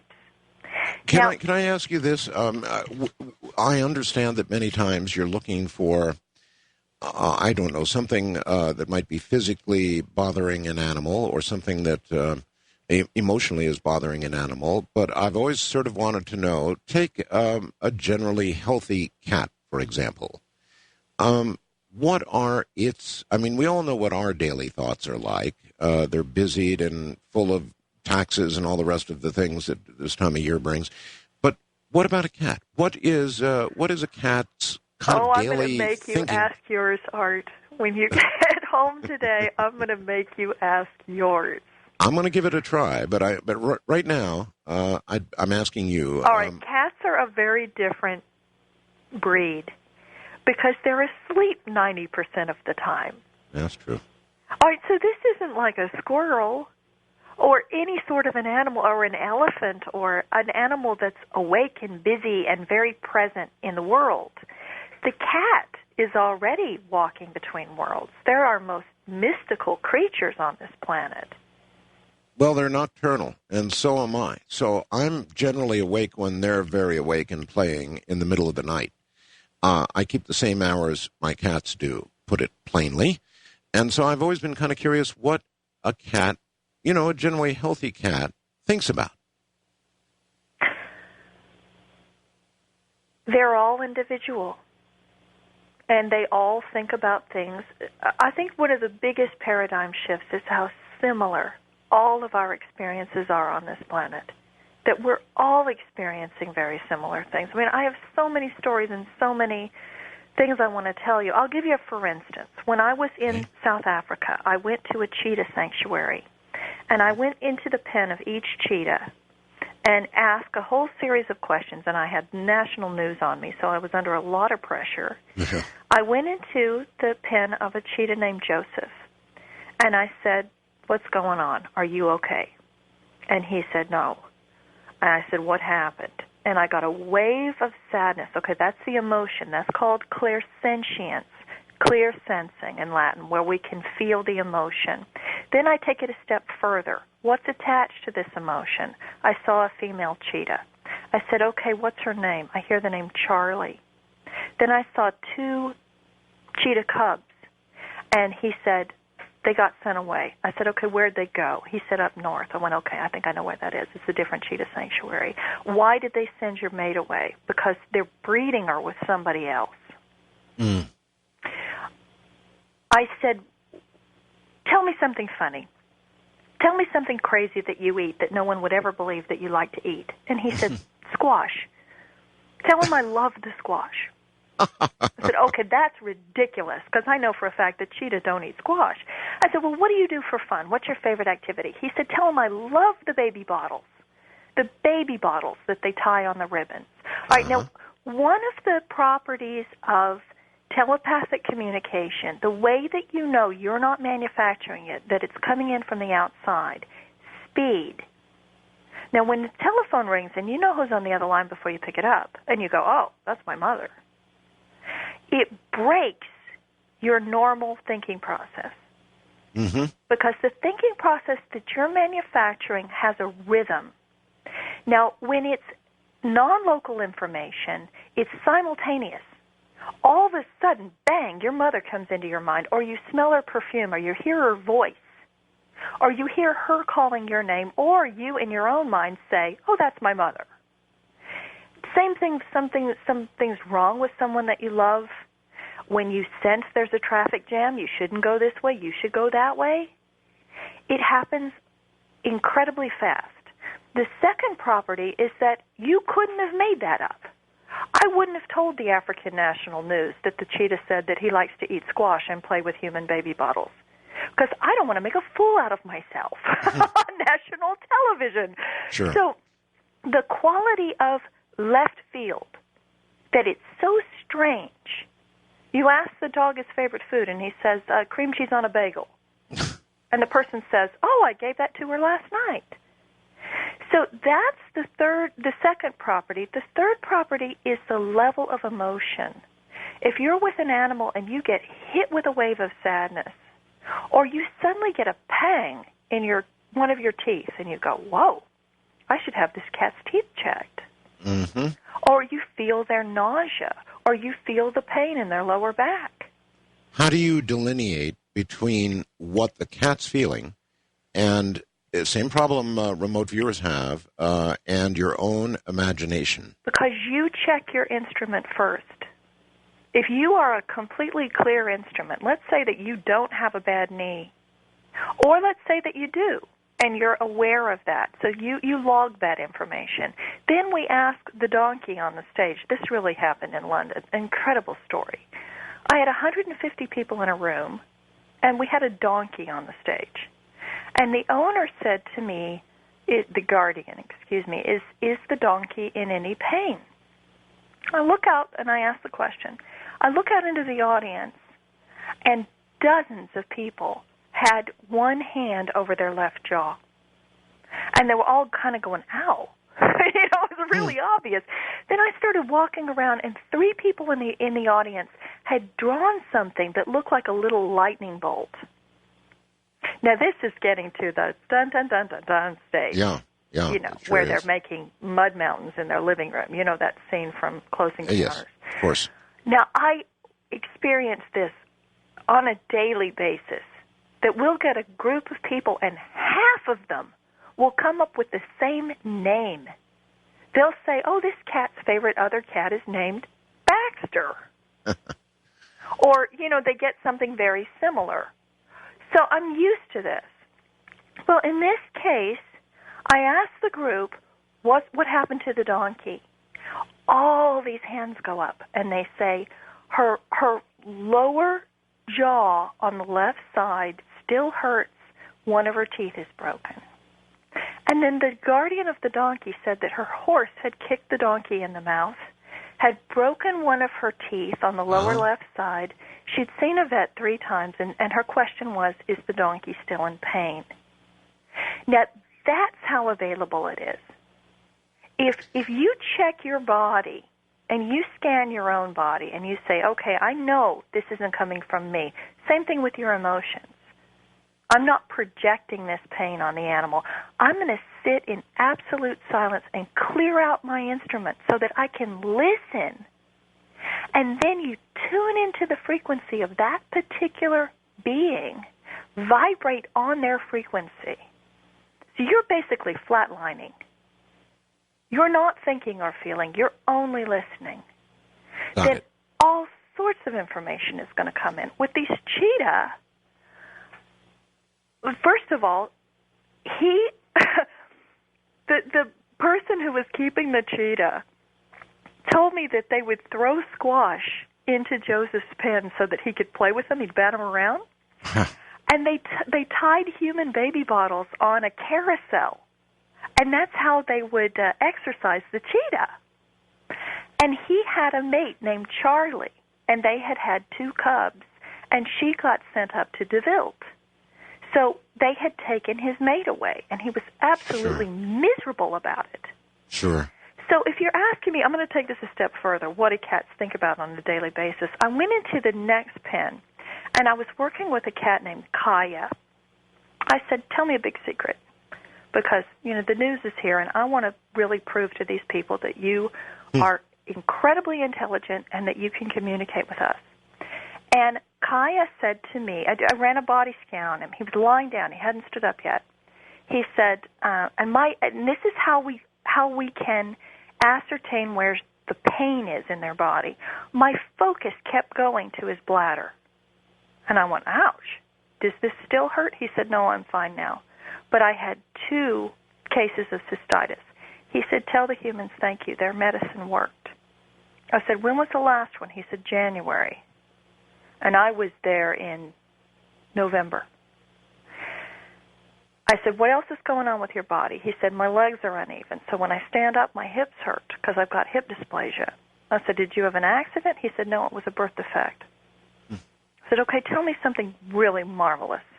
Tell me a secret. He said, well, they're writing a book about me. And I said, about all the cheetah in the sanctuary? And he said, no, just me. He was very happy about this, very full of himself. Well, when I got the keeper to come over, he stood up, had extremely uneven hips, which I couldn't see when he was lying down. They confirmed he had had 2 bladder infections, and the last one had been the prior January, and that they were keeping a journal called the Kaya Journals, which was an online book. And I had asked him, what's the book about? And he said, it's to educate human children about the plight of the cheetah. Wow. Cheetah are going to be extinct in 2015. And the cheetah know this. They know they're going to be extinct. Of course. I mean, how could they not? What an overwhelming sadness that knowledge would carry with it. My God. Well, another one, I went into her pen, and I said, who's your favorite person? And she said, Bob. And I said, what does Bob look like? And she said, well, he's tall, brunette. I said, okay, who else do you love? And she said, oh, I love the black and white dog. I said, you've got to be kidding me. I didn't know Cheetah played with dogs. And she said, oh, no, my best friend's a dog. And tell Bob I just love him. Well, one of the things that happens a lot is that the people will argue with you. All the keepers said, we don't know who you're talking about. There's no one here named Bob. But the black and white dog was a sheepdog that she had grown up with and was actually on the property. And they would put the dog in her pen, and the cheetah would play with the dog. Mm-hmm. And I was on the way out of the sanctuary, and a guy walked in and was introduced to me, and it was Bob. And he was a new volunteer, and he only took care of Jaja, this one particular cheetah. Now, I'm talking about the cats at Cheetah Outreach in Cape Town. So you asked me, what does a cat think about? Well, they think about the same things humans think about. Well... they don't build rocket ships and fly to the moon. And they don't file tax returns. They don't file tax returns, but they think about their relationships. The one cheetah was telling me how much he missed his mate, how much he missed his children and was worried about them. They were getting relocated. They were getting sent to another sanctuary. He knew that. They're aware of their health problems. They're thinking about that. They're aware of the games and the toys and the things that they play with. Uh-huh. And the most profound connection there was with Kaya, who knew about the book. Yeah, that's incredible. All right, here's one for you, Amelia. Cats, as you well know, from time to time, play with things that aren't there. You know, they will pounce on absolutely nothing, roll around on the floor and play with something that's not there. And I've wondered all my life. What are they seeing? Yeah. Well, here's another, for instance, for you. I think I put this story in the first book. So this was in Horse's Mouth, that I was working with a cat, and the cat would go to the bottom of a staircase. She was a very, very old cat, and she'd look up the stairs and scream. And she was doing this every night. Mm-hmm. And the women that owned the cat were so concerned, saying, what is she yelling at? Because she'd scream at the top of her lungs. And I asked her, what do you see? And she showed me the spirit of a golden retriever. And when I told the women, they burst into tears because their golden retriever had passed away the year before. And they had said to her, you know, in prayer, when it's time for the cat to go, will you please come get her?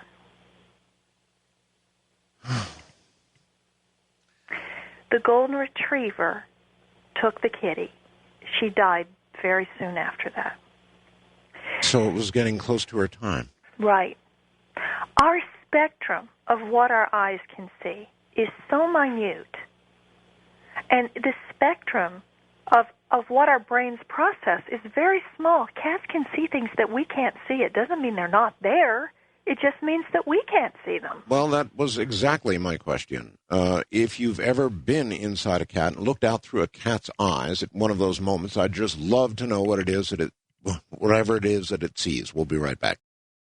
Good morning, everybody. Amelia Kinkade is my guest, a top psychic in the U.S., a top animal communicator worldwide, and obviously she's done a lot of world travel.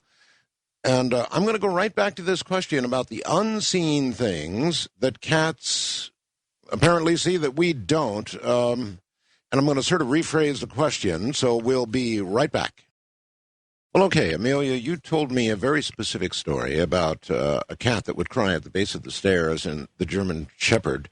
The Golden Retriever. Right. Anyway, what I was sort of after here, Amelia, was so many times a cat in a joyful moment, and I know you're looking for problems and, trying to diagnose things a lot of times when you communicate, but a lot of times a cat in just a pure moment of absolute unbridled joy will be seen to be playing with something on the floor that obviously we can't see, but it's something the cat either sees or senses or something. I have no idea, but it's a moment of joy. It's a happy invisible something. Yeah, it is. It is. I did one talk show here in America, and the cat gave me the name. I said, "Who do you love?" And she said, "Oh, I love it when Hope's in the house. Hope's my favorite person." And the woman burst into tears. Her mother's name was Hope, and she had just died.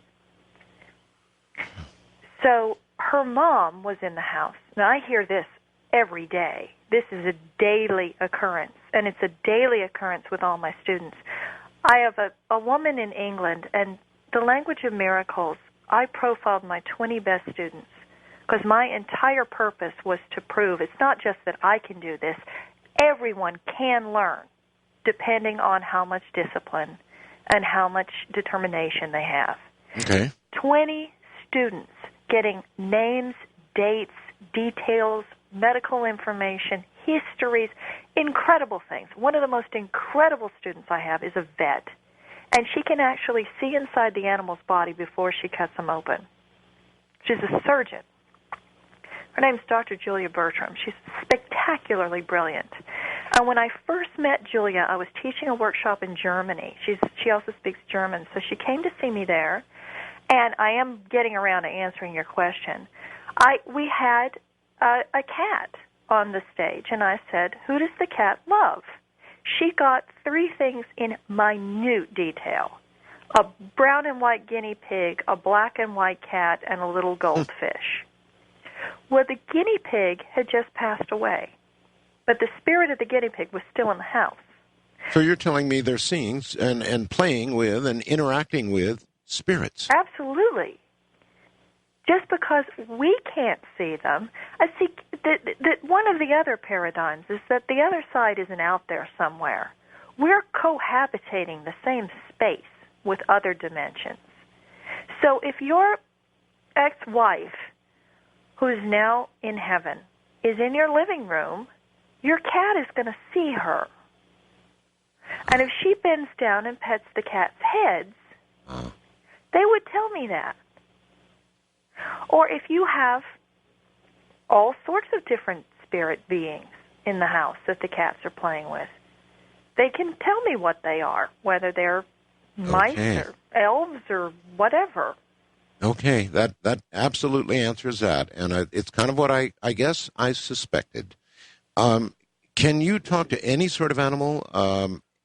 And I guess right on down to insects. You mentioned insects, so you can literally communicate with any animal? Any living being is thinking, feeling, having sensations, and can be accessed through a quantum process.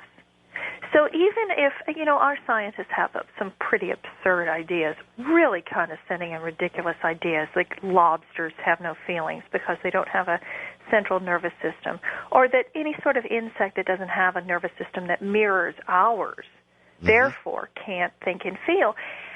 Well, unless you can actually talk to them and find out directly, what does a cricket feel? What does a rat feel? How much can a mouse feel? I have one story, and I think this is in the language of miracles, where I was talking to rats. And the rat said to me, "Tell Mommy that I'm with Susie." And Susie, and explained to me that it was a blonde woman who had passed away. The rat that I was talking to was in spirit. She had passed away. And then the woman told me that her mother's name was Susie, and that she was blonde, and laughed and said, well, the rat couldn't possibly be with my mother. My mother hated rats. But every living being can be accessed, and you can have a conversation. Okay. All right. Once you've realized all of this about living beings, all living beings, then it invokes a lot of questions about, for example, eating animals, performing experiments on animals for the benefit of human beings. All of that jumps out at you as you realize that they're as sacred as the next living thing. Now, how do you feel about that? I think that it's going to take a lot of time. And over the decades, things are gradually starting to evolve, if we're here long enough to even have things evolve. I'm a big believer in free-range food, and I think there's a big difference between having some animal that was factory farmed. There's a difference between death and torture. We're all going to die, and I'm not promoting the people out there that are going to live their life off steak. But the point being, if an animal is tortured every moment of its life, I'm more concerned about the quality of their life than the quantity of life. Mm-hmm. I think there's a big difference between a lamb that was standing by the side of the road out in a beautiful field with its family under the stars in the rain in New Zealand and a lamb that is in a factory farm being tortured daily. I don't think we have the right to do that. I am 100% anti-vivisection. That means I don't believe in laboratory animals at all, under any circumstances. Yeah, well, once you embrace the rest of this, you would have to feel that. Yeah, I don't think we have the right to torture other animals. And so much of the research about vivisection indicates it doesn't work anyway. There are over 100 types of cancers that can be cured in rats that can't be cured in humans. Things don't necessarily cross species lines the way that we think they do. And if we could learn how to simply tune in, they could teach us, and we could learn more about our bodies by using our intuition. Maybe you can answer this. Obviously, or at least, on the outside, some animals are clearly, from our perspective, more intelligent than other animals. Is that, in fact, true? And as you talk to these animals, is that apparent to you? I don't believe in that kind of hierarchy.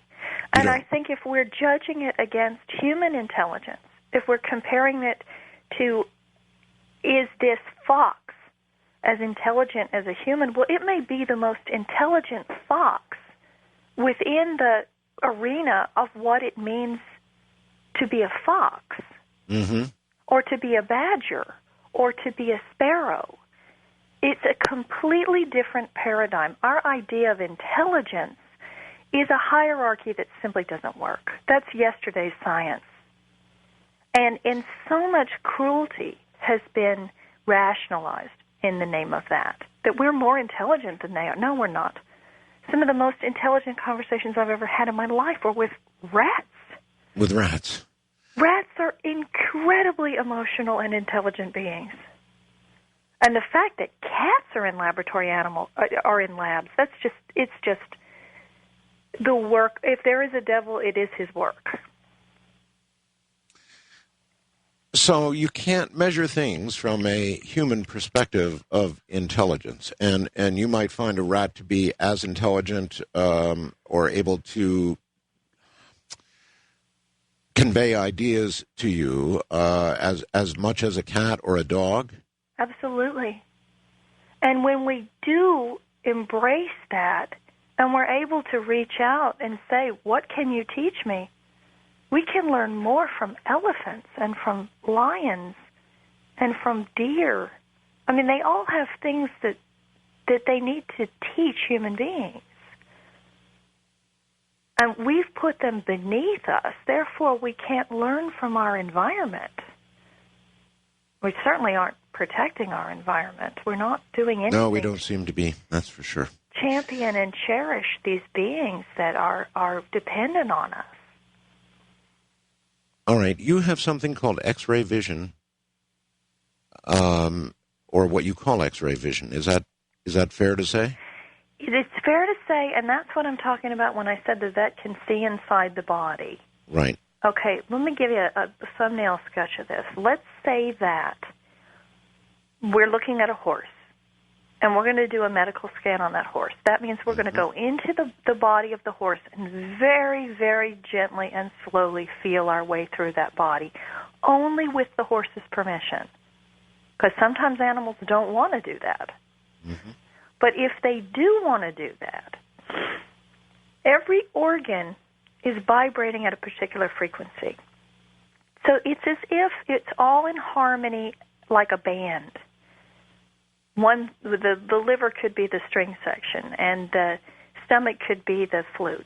I mean, it's a crazy analogy, but it works. Now, let's say that one of those organs is out of balance. So it's not vibrating at the proper level where it should be. It's going to be out of tune, or it's going to feel off. If there's cancer in the body, it's going to be like there's timpani crashing over the flute solo. So if there's something wrong within the energetic field, you're going to feel it. Okay, well, this is obviously at the very next level. In other words, establishing some kind of communication in the way you described earlier in the crash course. And now what you're describing is going to be the next level of learning, because you're talking about sort of scanning and recognizing individual organs that are not vibrating at the right level. Mm-hmm. And you'll get little tinges of pain or discomfort or nausea in your own body. Now, the first level really is a mental ping pong, where we do something very simple, like what color is the dog's food bowl? We may have 100 people in the room, and so many people say blue and white, blue and white, blue and white, blue and white. The exceptional student may say blue and white striped with a little brown bone in the center of the ceramic bowl. And they're spot on, because they're able to go into that animal's mind just for a moment and envision that you're hungry, look out the dog's eyes and see what color's the food bowl. We say, is the dog in love? What does his favorite other dog in the whole world look like?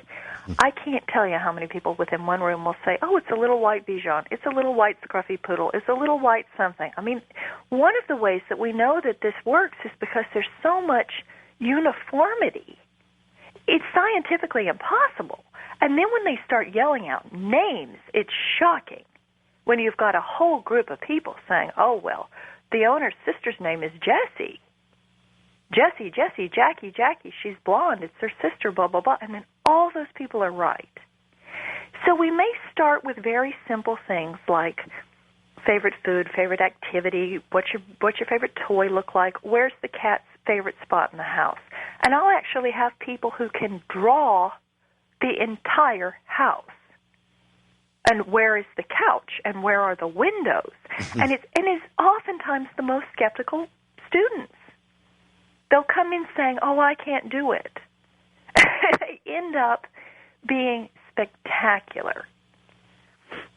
The medical gestalt is a little bit more, and then the emotional body. You're going to pick up a lot of the different feelings from the animal. And you may hear those pieces of information in words, you might not. And Dr. Mitchell helped me describe this. It's not that the animal's talking to you. It's not that they're sending you thoughts in English words. Because my German students hear the animals in German. Mm-hmm. My Norwegian students hear the animals in Norwegian. You're going to pick up the frequency, and your brain makes sense of it, and your brain turns it into something that you understand. Okay, we know what reasoning is, Amelia. I think I know what reasoning is, working something out in my mind. In your communication with animals, is there any a sign that animals go through any kind of reasoning process? Far, far more than people give them credit for. I'll tell you one of my favorite analogies. You'll love this story. I've got a cat who helps me teach my workshops in England, in the Lake District in England. And when we first brought this cat in, we asked the cat what's so special about the other cat at home. Well, the other cat at home is blind. The cat in the workshop was taking enormous pieces of tree trunks and dragging them into the house, and was leaving tree branches in strategic spots throughout the house. Well, the woman kept taking the tree branches and hauling them back outside and leaving them in the yard. Well, then the cat who could see would bring the tree branches back in. He would leave one at the base of the stairs. He would leave one in front of the television so that the blind cat couldn't get behind the TV and get tangled up in the cords. Oh. He left one at the corner of the kitchen to show where to turn to get into the kitchen to get to the food. The woman finally realized the cat was creating borders for the blind cat. That's amazing. So when he got to the bottom of the stairs, he knew he had to turn right. Now that is tool making, which is what Jane Goodall was so famous for when she discovered that chimpanzees use tools. And wouldn't you call that reasoning? Yes. I would. Yes, I would too. I think that's undeniable. They do help each other out, don't they? Well, that's amazing. That's amazing, but I had I had one cat, Amelia, that helped one of my other cats who was not actually my new cat, who was not housebroken, and Abby Dose would go back and help this cat and show this cat how to dig and then turn around and poop and, cover it up the way cats instinctually do. Well, this cat was having a little trouble with that instinct, and Abby would go back and actually cover it up and show the cat how to do it. Sounds crazy, but trust me, it happened. And probably so that the other one either wouldn't get in trouble with the humans. Exactly. So she was sparing the other cat the humiliation of getting in trouble. That's exactly right. I mean, for every story that there is out there, and the next book I'm going to work on is about animals who save lives, of animals who jump on the bed, wake the person up from a deep sleep in the middle of the night, and this is a true story, and then the woman found out that her bedspread was about to catch on fire because her space heater was too close to her bed. Well, her little dog jumped up on the bed, frantically scratched her face and woke her up and saved her life. Now, yes, believe me, I've read these stories on the air. I know it's true. Is that not reasoning? I mean, I don't think we can. I don't think we can write that off as instinct. No. Here's an off-the-wall question, and I had it happen once, so I'd love the answer to it if you think you might even know. This lady has a cat who, despite the presence of 2 cat boxes, poops right outside the box instead of inside the box. Have you ever heard of that? Oh, sure. And I'll tell you, there's a very practical solution to this. I have an igloo, so she has to climb up some stairs and into a plastic igloo so that she can't hang her little tuchus over the side. Sometimes it's just because they say, well, I'm standing in the sand, and they don't quite realize. Now, if there's a wall there, they don't have any choice. Mm. Everything's going to stay inside the box. So something they have to climb through to get into the box. It has a lid on it. So there are walls. Unless it's a deliberate protest. And it could be a protest against something, that the box isn't clean enough or the cat's upset about something. Okay, and only you talking to the cat or somebody capable of doing what you do could find that out for sure. All right, Amelia Kinkade is my guest. When we come back, we're going to open the phone lines, and I know many of you have zillions of questions, so if you think you've got a good one for Amelia, the numbers will be coming up. I'm Art Bell. Music. Music, as almost all of you know, I think, can take you to a completely different place. It certainly is true for me. I can be in the very worst of moods, and throw on a set of headphones, listen to some of my favorite music, like the stuff you hear on the show, and it'll just take me to a completely different place. And Ethan in Chico, California asks, I was just wondering what cats and dogs think of music. Do they enjoy it? Do they understand what it is? Do they, I would add, get taken to a different place in the way we do? We'll ask Amelia in a moment. Well, all right. Our guest is Amelia Kinkade. The Language of Miracles and Straight from the Horse's Mouth are her books. I'm assuming you can find them on Amazon.com and all the normal places, Amelia, correct? You bet. Thank you for that shameless plug. No problem. I love it. Thank you for being here. What about music? Well, they absolutely love it, but not all animals like the kind of music we think they like. If there's a piano in the house, the cats are going to tell me about it. Cats love piano music. I've always had jazz cats myself. So they love jazz. But, you know, people who leave the radio on thinking that animals are just going to want to hear human jabber and commercials, that's not necessarily true. One time I had a workshop where the teacher was a parrot, and I said, what's your favorite thing? And she said, when Mommy sings to me and dances around. Oh. And a lot of the people in the room got the same thing. And one time I spoke to a German Shepherd who said his favorite thing in the world was when Daddy would ride it with him in the pickup and sing to the ridiculous music on the radio, which turned out to be, Clarence Clearwater Revival? Sure. And my own cat, Mr. Jones, who was one of the stars of The Language of Miracles, who's now in heaven, his favorite piece of music, and the only song he would ever sing along to, was Chopin's Nocturne in E minor. And whenever I played this one particular song, I promise you, I'm not making this up, my big Maine Coon cat would come out and meow along to it. That's what I've got, by the way. I've got 2 Maine Coons. Oh, they're so close to my heart. They're brilliant cats. They're very smart. They're very, very special, magical All right. cats. I've got a lot of people who want to talk to you, so let's see what we've got out there. Mike in Ohio, you're on with Amelia Kinkade. Hi. Good evening, Art and Amelia. Hi, Mike. Hi, Art. I have 4 cats inside and at least 3 outside that I take care of. Yes. Amelia, it was either Edgar Casey or Seth that said that the sphinxes of Egypt, which there are many of, represented that the soul was drawn here initially to the cat's body.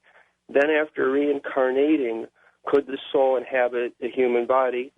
So, Amelia, I wondered if you had ever experienced anything that would verify that idea. All the time. And this is so controversial. And it also eliminates that idea of human hierarchy in a food chain. If I'm working with animals who are telling me that they used to be human, or if I've got a horse that says it used to be a cat, or a cat that says it used to be. Now, this happens all the time. Very controversial. You obviously believe in reincarnation. Oh, sure. And you believe in cross-species reincarnation. I didn't set out to prove that. And even when I wrote the first book, I didn't think that that was true. I thought that animals pretty much stayed within their own species boundaries. And then, over time, I've seen it happen too often. And I had one gal who came to me for a reading years ago, and her little dog said that, her ferret said that it used to be a black and white dog that had died the year before. And the girl burst into tears and said that the reason, and the spirit told me that it came back as a ferret because she wasn't allowed to have dogs in her new apartment building. So he wanted to be with her, and he had to take another form, so he came back as a ferret. They'll come back in any form that they can in order to be close to us. That's remarkable. And the African shaman believe, and have always believed, that their ancestors are lions, and that the lions are sacred beings. And I work down there with those shaman. And they do believe that humans and lions are interchangeable. And even Casey didn't necessarily believe that all species can reincarnate as other species, although I think that now we can, but that dolphins and humans were interchangeable. Wow. Which means we better take a closer look at how we're taking care of them. I guess so. David in California, you're on with Amelia. Amelia, first-time caller. I love listening to what you're talking about. I had a finch come to me one day and come in my bedroom, fly in my house, needed healing, and I'm a healer. And I healed it, and when it left in the morning, I carried it out in my hand, and it was ready to go. It was healed. And it turned and looked at me, and I could almost hear its voice and said, thank you. Now, my question that I wanted from that time to get better at speaking to the animals, I feel very awkward at speaking with them.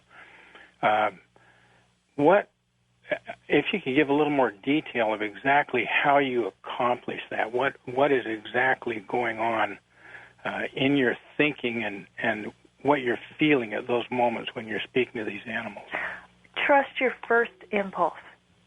When the information comes in from the outside, it's lightning fast, and you're going to get a flash of a picture, a word, a feeling, a taste, a sensation. It's subtle and it's quick. And if you learn how to send a thought, isolate one single thought as your question, send that thought, and then go black. Move into that silence inside your own heart, where you're sitting in absolute quiet, feeling nothing but love. The information comes flying in. And then you learn how to listen to things that are moving that quickly on such a subtle frequency.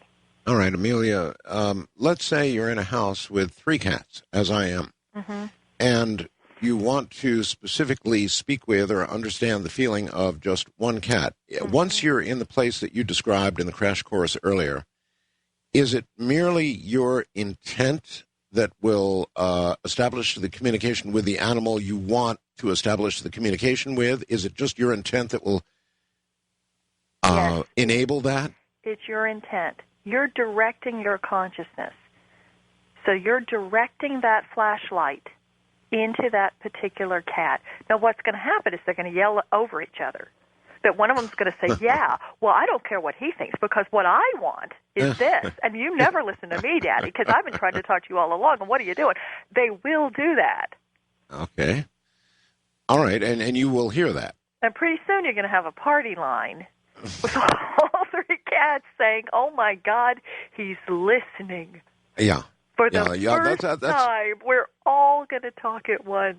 Right. That's kind of where I was going with that question about whether they are suddenly aware and even shocked by. They're shocked. The first thing that happens every time I walk, if I go into a zoo, the animal's going to say to me, why can you hear me? Yeah. The orangutans, the gorillas, they're going to say, why can you hear me? Okay, Margie in Oregon, you're on with Amelia. Hi, Amelia. After I had a beloved cat put to sleep, I felt, I guess you'd say, a mental connection with him in the spirit realm, and he was very upset that he no longer had his body because he still felt alive. And a few months later, this cat showed up at my door that looked exactly like him, and I always wondered, did he... I wondered if he went and found a cat that looked like him so that he could be with me vicariously through this other cat, or if he actually possessed this other cat. I love your show, Art, because where else can we talk about things like this in America on national radio? Nowhere. It's a very advanced question, and you're right on the money. One of the things they can do is they share space. Oh. And sometimes you'll say, well, my cat all of a sudden started doing something that he's never done before, but my old cat used to do this. Exactly. He did that. Okay, yeah. This is no different from a person who can channel angels or entities. The cat can channel the other cat. The other cat can visit you through the body of your new cat. And yes, they can do a walk-in process where one spirit actually leaves the body and another spirit comes in. Oh. But I feel like in your specific instance, I think that your other one is sharing space and visiting you. Mine do it all the time. That's something very different. So sharing space, meaning they just sort of allow the other spirit to inhabit that body. My vet sees it so often, she calls it piggybacking. That the one that just died comes into the body of the one that you have. And these are the things that I hear all the time. That the new cat has never jumped into the bathtub and played with the water. The old cat used to do it every day. Yeah. The old cat dies, and all of a sudden the new cat jumps into the bathtub and plays with the water. All right, Daniel in Houston, you're on with Amelia. Hi. Amelia, how you doing? Hi, Daniel. I got kind of a weird problem, I guess. I've got one of these automatic cat box cleaners. And they don't like those very much. They hate them. Oh, my God, they hate them. How's that working out for you? Well, mine is working out fairly well, except for the old man in the house, who I've had about 10 years. He's a Siamese cat, and his name is Worf. And while he was in the house all by himself, he used the cat box without any kind of problem. But when I recently got a second cat and then a third, excuse me, he will get into that box and he'll strictly go on the right-hand side of the box, and then he will scrape all the sand from the left-hand side to cover it up, thereby making it so it won't recycle anymore. And he's been doing this over and over and over. Now, well, that's reasoning. Huh? That's reasoning. Is he mad at me? Is he trying to tell me something? And is there anything I can do to retrain this guy? Okay, I would sanction him off. If you can give him his own separate box in a separate room, that's what I would do. Well, they'll all go take it. I had Comet, who was kind of mentally challenged because he had been starved as a kitten. And so he was scared of everything. And somebody sent us one of those automatic cat boxes, and he thought that thing came straight from the devil. He wouldn't have a thing to do with it. Anything that moved automatically over what he had just done, or when he just left it, was just straight from the devil as far as he was concerned. Well, they make a horrible noise.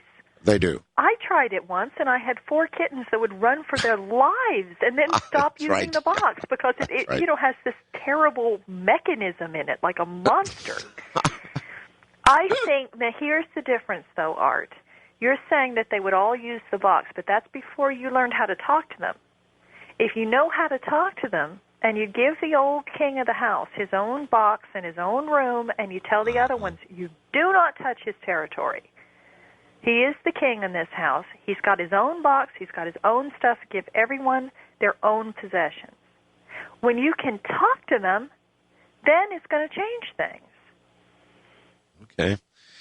So you could even explain, look, this is an automatic box. It's not going to hurt you. It's simply going to clean things up after you're gone. Don't be worried about the noise. And you could impart that message. Right, but it certainly sounds like he's protesting the presence of the other 2 cats.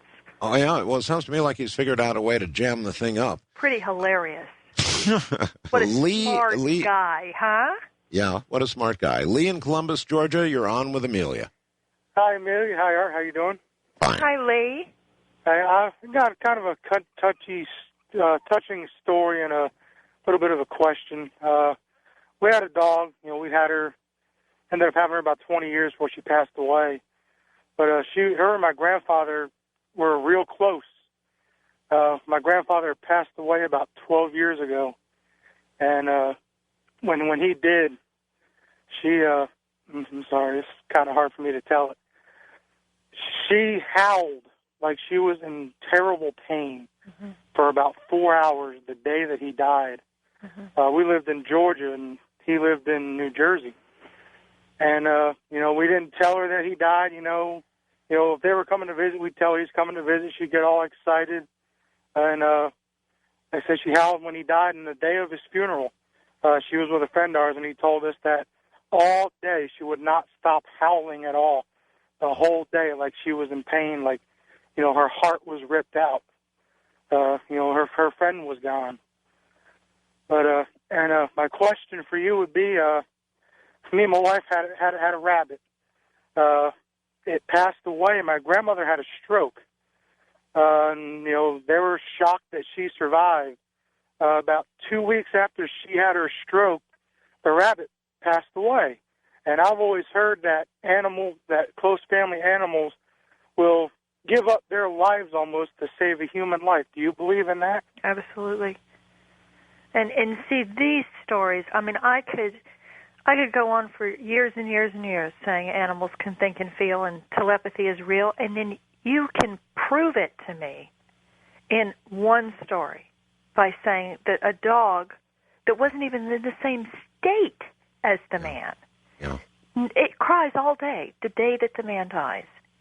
Absolutely they're in contact. Absolutely an animal can shoulder the burden and even take on the illness that someone else has in order to slow down the person's passage. But a lot of the time they go together. And there's no question about the psychic ability of animals. It was 2020, I think. I'm sure you saw it, Amelia. If you didn't, you've got to. Did a piece testing dogs. And what they did is they would put cameras. They put cameras in the home. And then they would have the owner start home at an unusual time of day. I mean, after all, an animal knows the time of day when the owner usually comes home. But they would fool the animal, and they would start the owner home 5 hours ahead of time. Inevitably, and without question, and 2020 showed it, those animals knew the owner was on the way home. Art is the work of Dr. Rupert Sheldrake. Yes. And Rupert actually took my workshop in London. He was keynoting the field conference, the quantum physics conference, and they brought me in as the animal link. And Rupert actually took my workshop, which was one of the biggest compliments I've ever had in my life. But the book is called Dogs Who Know When Their Owners Are Coming Home. Right. And he's done the most extensive scientific research with double-blind experiments and cameras. And you can't deny it. The dog would run to the door 10 minutes before the person comes home, no matter what time of day the person comes home. Is it because, Amelia, because they don't have the busyness that we humans have, that their psychic abilities are naturally enhanced, naturally stronger than ours? No, I think our abilities are that strong. We have our abilities shamed out of us.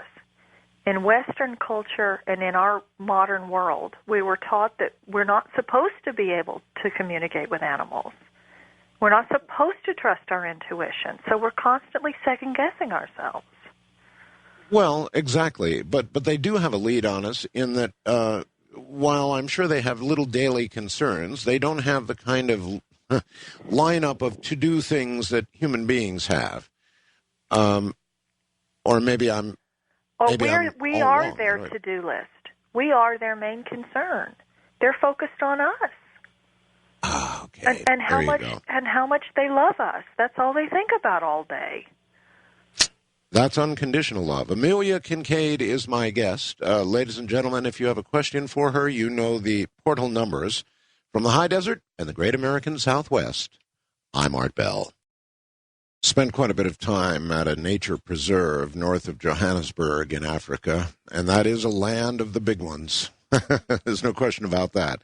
Amelia Kinkade is my guest, and here's something for her to consider with the break that's coming up. We touched on the environment, not very heavily, certainly, but did touch on it. Right now, one of the things that's wrong with our environment is the bees are disappearing. The bees that pollinate our crops are disappearing. Where are the bees going, and what the hell is wrong? We'll ask in a moment.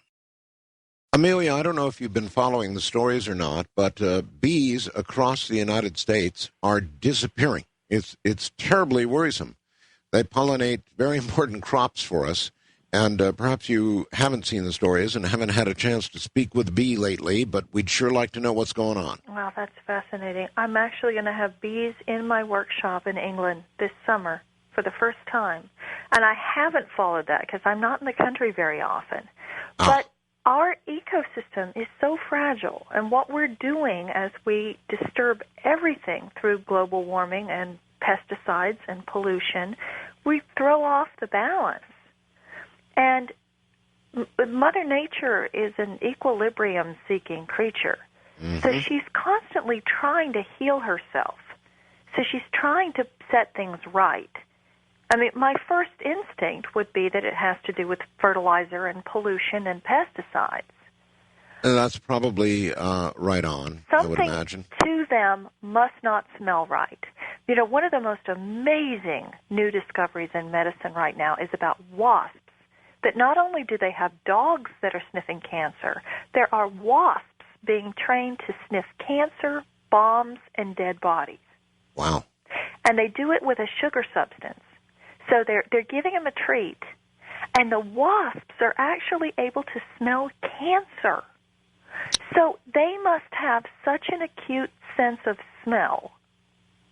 And my first instinct is that something doesn't smell right. Okay, well, if you get a chance to commune with a bee, please let us know. It's very, very worrisome, and you might look into it when you get an opportunity. They're disappearing all across the country. Wow. Joan in New York, you're on with Amelia. Hi, Art and Amelia. Thank you so much for taking my call, and good morning. Good morning. I have a 14-year-old little male peekapoo who's sleeping right here next to me. He's 10 pounds. His name is Pumpkin, and he's ready to cross over.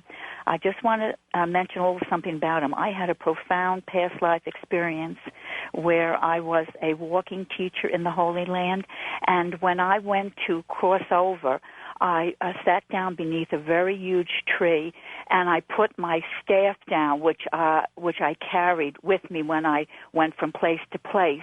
And as I felt my own energy leave my body, the energy out of the staff came out and moved with me, and to my amazement, it was Pumpkin who is with me now, and I knew instantly that he was my constant companion then in that life as he is in this life. Now, what's happening with Pumpkin is he is choking and coughing and having spasms in the throat, and I wanted to know how 3 times the vet wanted us to put him down, but I didn't feel he was ready to go. I wanted to know how I could make him as comfortable as possible. And how do you know? Friend. And how do you know when your animal's ready? Right. Ask him to give you a sign so that he can let you know when he's ready to go. And he will. He'll let you know. He'll let you know. Now, whether that's crying out in the middle of the night, that's the most common thing. Whenever they're about to cross, they see spirits who come for them at 3 or 4 a.m. Yeah. And they usually pass in the early morning hours. But you can call your angels, your ancestors, to come take him. And this is going to go in the most perfect divine timing. And he's going to have a beautiful, peaceful passage. And I do feel it soon. I think you're right about that. Okay. Jenna in Washington, you're on the air with Amelia Kinkade. Hi. Hello, Art and Amelia. Thank you for taking my call. I really appreciate it. I'm calling tonight because our dear cat Simba disappeared in December. And in the past few weeks, we've received a few phone calls of possible sightings of her around 1 mile from our home. And I want to know, what can I do to bring her home? I mean, I'm feeling confused about it. Does she not want to come home? Can she not find her way? Is it really her that they're seeing? And I'm putting all my energy out there to visualize her coming home safely. And my whole family have had dreams of her coming home safely, and I was just really excited to hear the topic tonight and want to know, You're in your most receptive state right before you fall asleep at night. Okay. So right before you fall asleep at night, reach out to her in your mind. And from a physical standpoint, one of the things you can do is turn on your porch lights or flicker the porch lights and say, run toward the flickering light. Okay. Now, if you upset her in some way, do you know of a reason that she would have left? A possible reason. She left Christmas Eve, And the night before, I was really upset at FedEx, and I was screaming on the phone. And 2 months before that, we brought a new puppy home. Oh. So there's a couple possible reasons. Yeah. Well, the dog is more likely. Okay. But you can speak to her, listen to her right before you go to sleep at night. And if you need to negotiate that dog's going to be put out of her space so that she can have her castle back, okay, then you can negotiate this. Great.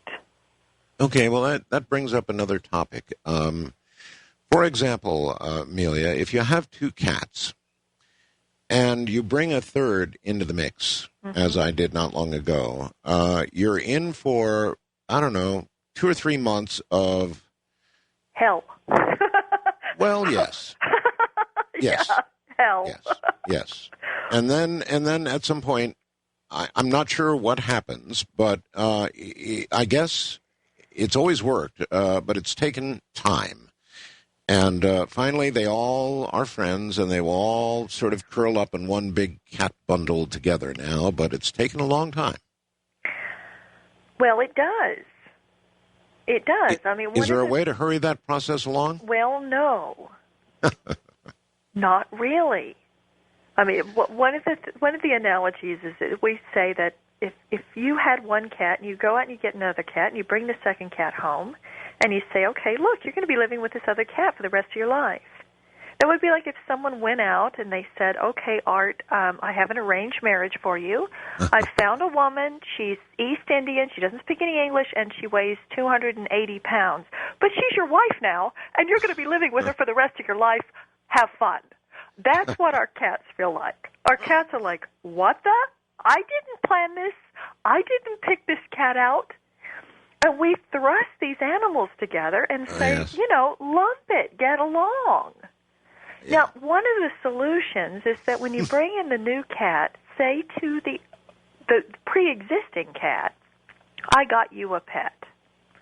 I got this new cat for you. So you teach the new cat all the house rules. You're in charge. You're still in command. It's your territory, but you teach them everything about how to live here, how to help the people, how to get along in this household. Yeah, that would make sense to a cat, all right. It does make sense, and it does work better. Jennifer in Tennessee, you're on the air with Amelia. Hi. Hi, good morning, both of you. Good morning. Yes, I am visually impaired, and I have had several pets and been acquainted with several other animals, and it has been my experience that within I'd say up to the maybe third or fourth time I've seen that animal, a particular animal, they will realize that I have a disability and will tend to either look out for me or realize that they need to stay out of my way, otherwise they may get stepped on.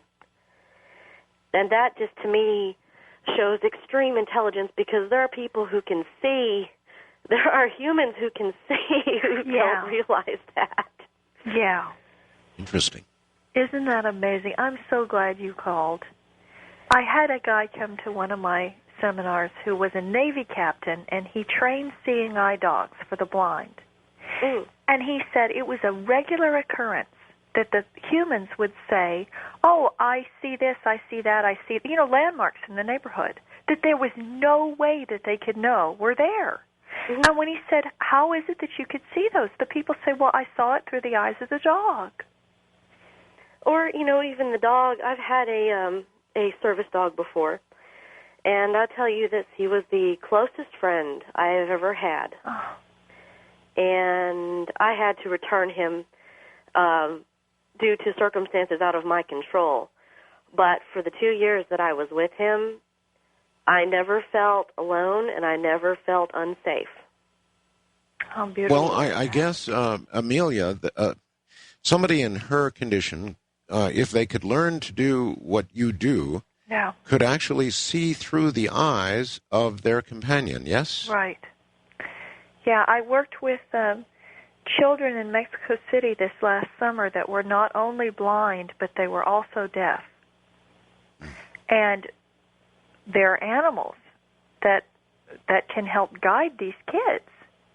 And if the children can actually learn how to be more in tune telepathically with the animal, of course that child's going to be safer. Well, say. All right. Kathleen in Applegate, Oregon, you're on with Amelia. Hi. Hi, Art and Amelia. What a great program. I'm just loving this. I have a spirit medicine and interspecies communication practice myself in Oregon, and I agree with Amelia that the animals are here to teach us. And my question, given the grim state of the world, with what the humans are doing to themselves and to the planet, what are you hearing from the other species, Amelia, about how we can save ourselves and the planet? In my daily interspecies work, including with my neighbors, the Sasquatch family, I'm really getting that it's dropping into our hearts, that there's no substitute for that. It really is a work of the heart. And I just wanted to hear what you were getting from the other species. Well, we're here at 10 minutes to 2. We're going to cut to the chase. I think what we're doing on this planet is we're educating people for the next planet. I think we're educating people to learn how to take care of a planet, live in harmony with the world, the water, take care of their atmosphere, take care of their trees, take care of their animals. Because this is just one blink in time in eternity. And we can't either colonize Mars or go anywhere else with the education level that we have. Because what we've done is we have completely trashed and destroyed our planet. So what would make the next world any better than this if we don't learn something new? And what this is at this moment is a last-ditch educational effort to try to raise consciousness as quickly as possible and get people to learn how to love and care for their other living beings. Yes. But it's not just for Earth. It's for eternity. Yeah, and for our souls. Billy in Iowa, you're on with Amelia. Oh, good morning. I have a question. I tend to bring home a lot of the stray cats, and I help them and try to find homes for them and everything. And I made the mistake of bringing home one cat that was sick. She has feline AIDS, and there's no vaccination. There's no cure for it. Right. And all 7 of my cats that I've had for a couple of years now have been exposed to that. So I'm scared to death that it is a death sentence for all of them. And the one, I took the cat in, they put her down, and it's like the vet said that I should just have them all put down to avoid. Oh gosh, no, absolutely not. Okay, and it's like it's been absolutely okay. They develop immunities more than we give them credit for. Now they're out being exposed to cats that have leukemia and cats that have AIDS. Now this is no different from a human virus. You're not going to catch every virus you're exposed to. If you were, we'd all be dead. Right. Okay, we're exposed to things every day. What I would do in your situation, I'd put them on some really good vitamins, and you can get vitamins at PetSmart or Petco. Boost their immunities. There's a herb called olive leaf. And what is it called? Olive leaf. And okay. It's the only thing that we know of that is antiviral, antifungal, and antibacterial. It helps fight viral infections and just boost the immune systems. And tell those kitties every day, you're strong, you're healthy, you're fabulous in every way. You have perfect, radiant, dynamic health. You're not going to get sick. Yeah, it's like I've been crying and telling them that I am so sorry, that I did this to you. Well, maybe you haven't. Now, should the other cats at some point, Amelia, be tested? I would, but at this point, just because they've been exposed to it does not mean they're going to get it. How soon would she likely know if they've got it? If there are any symptoms. If you're looking for runny noses, runny eyes, upset tummies.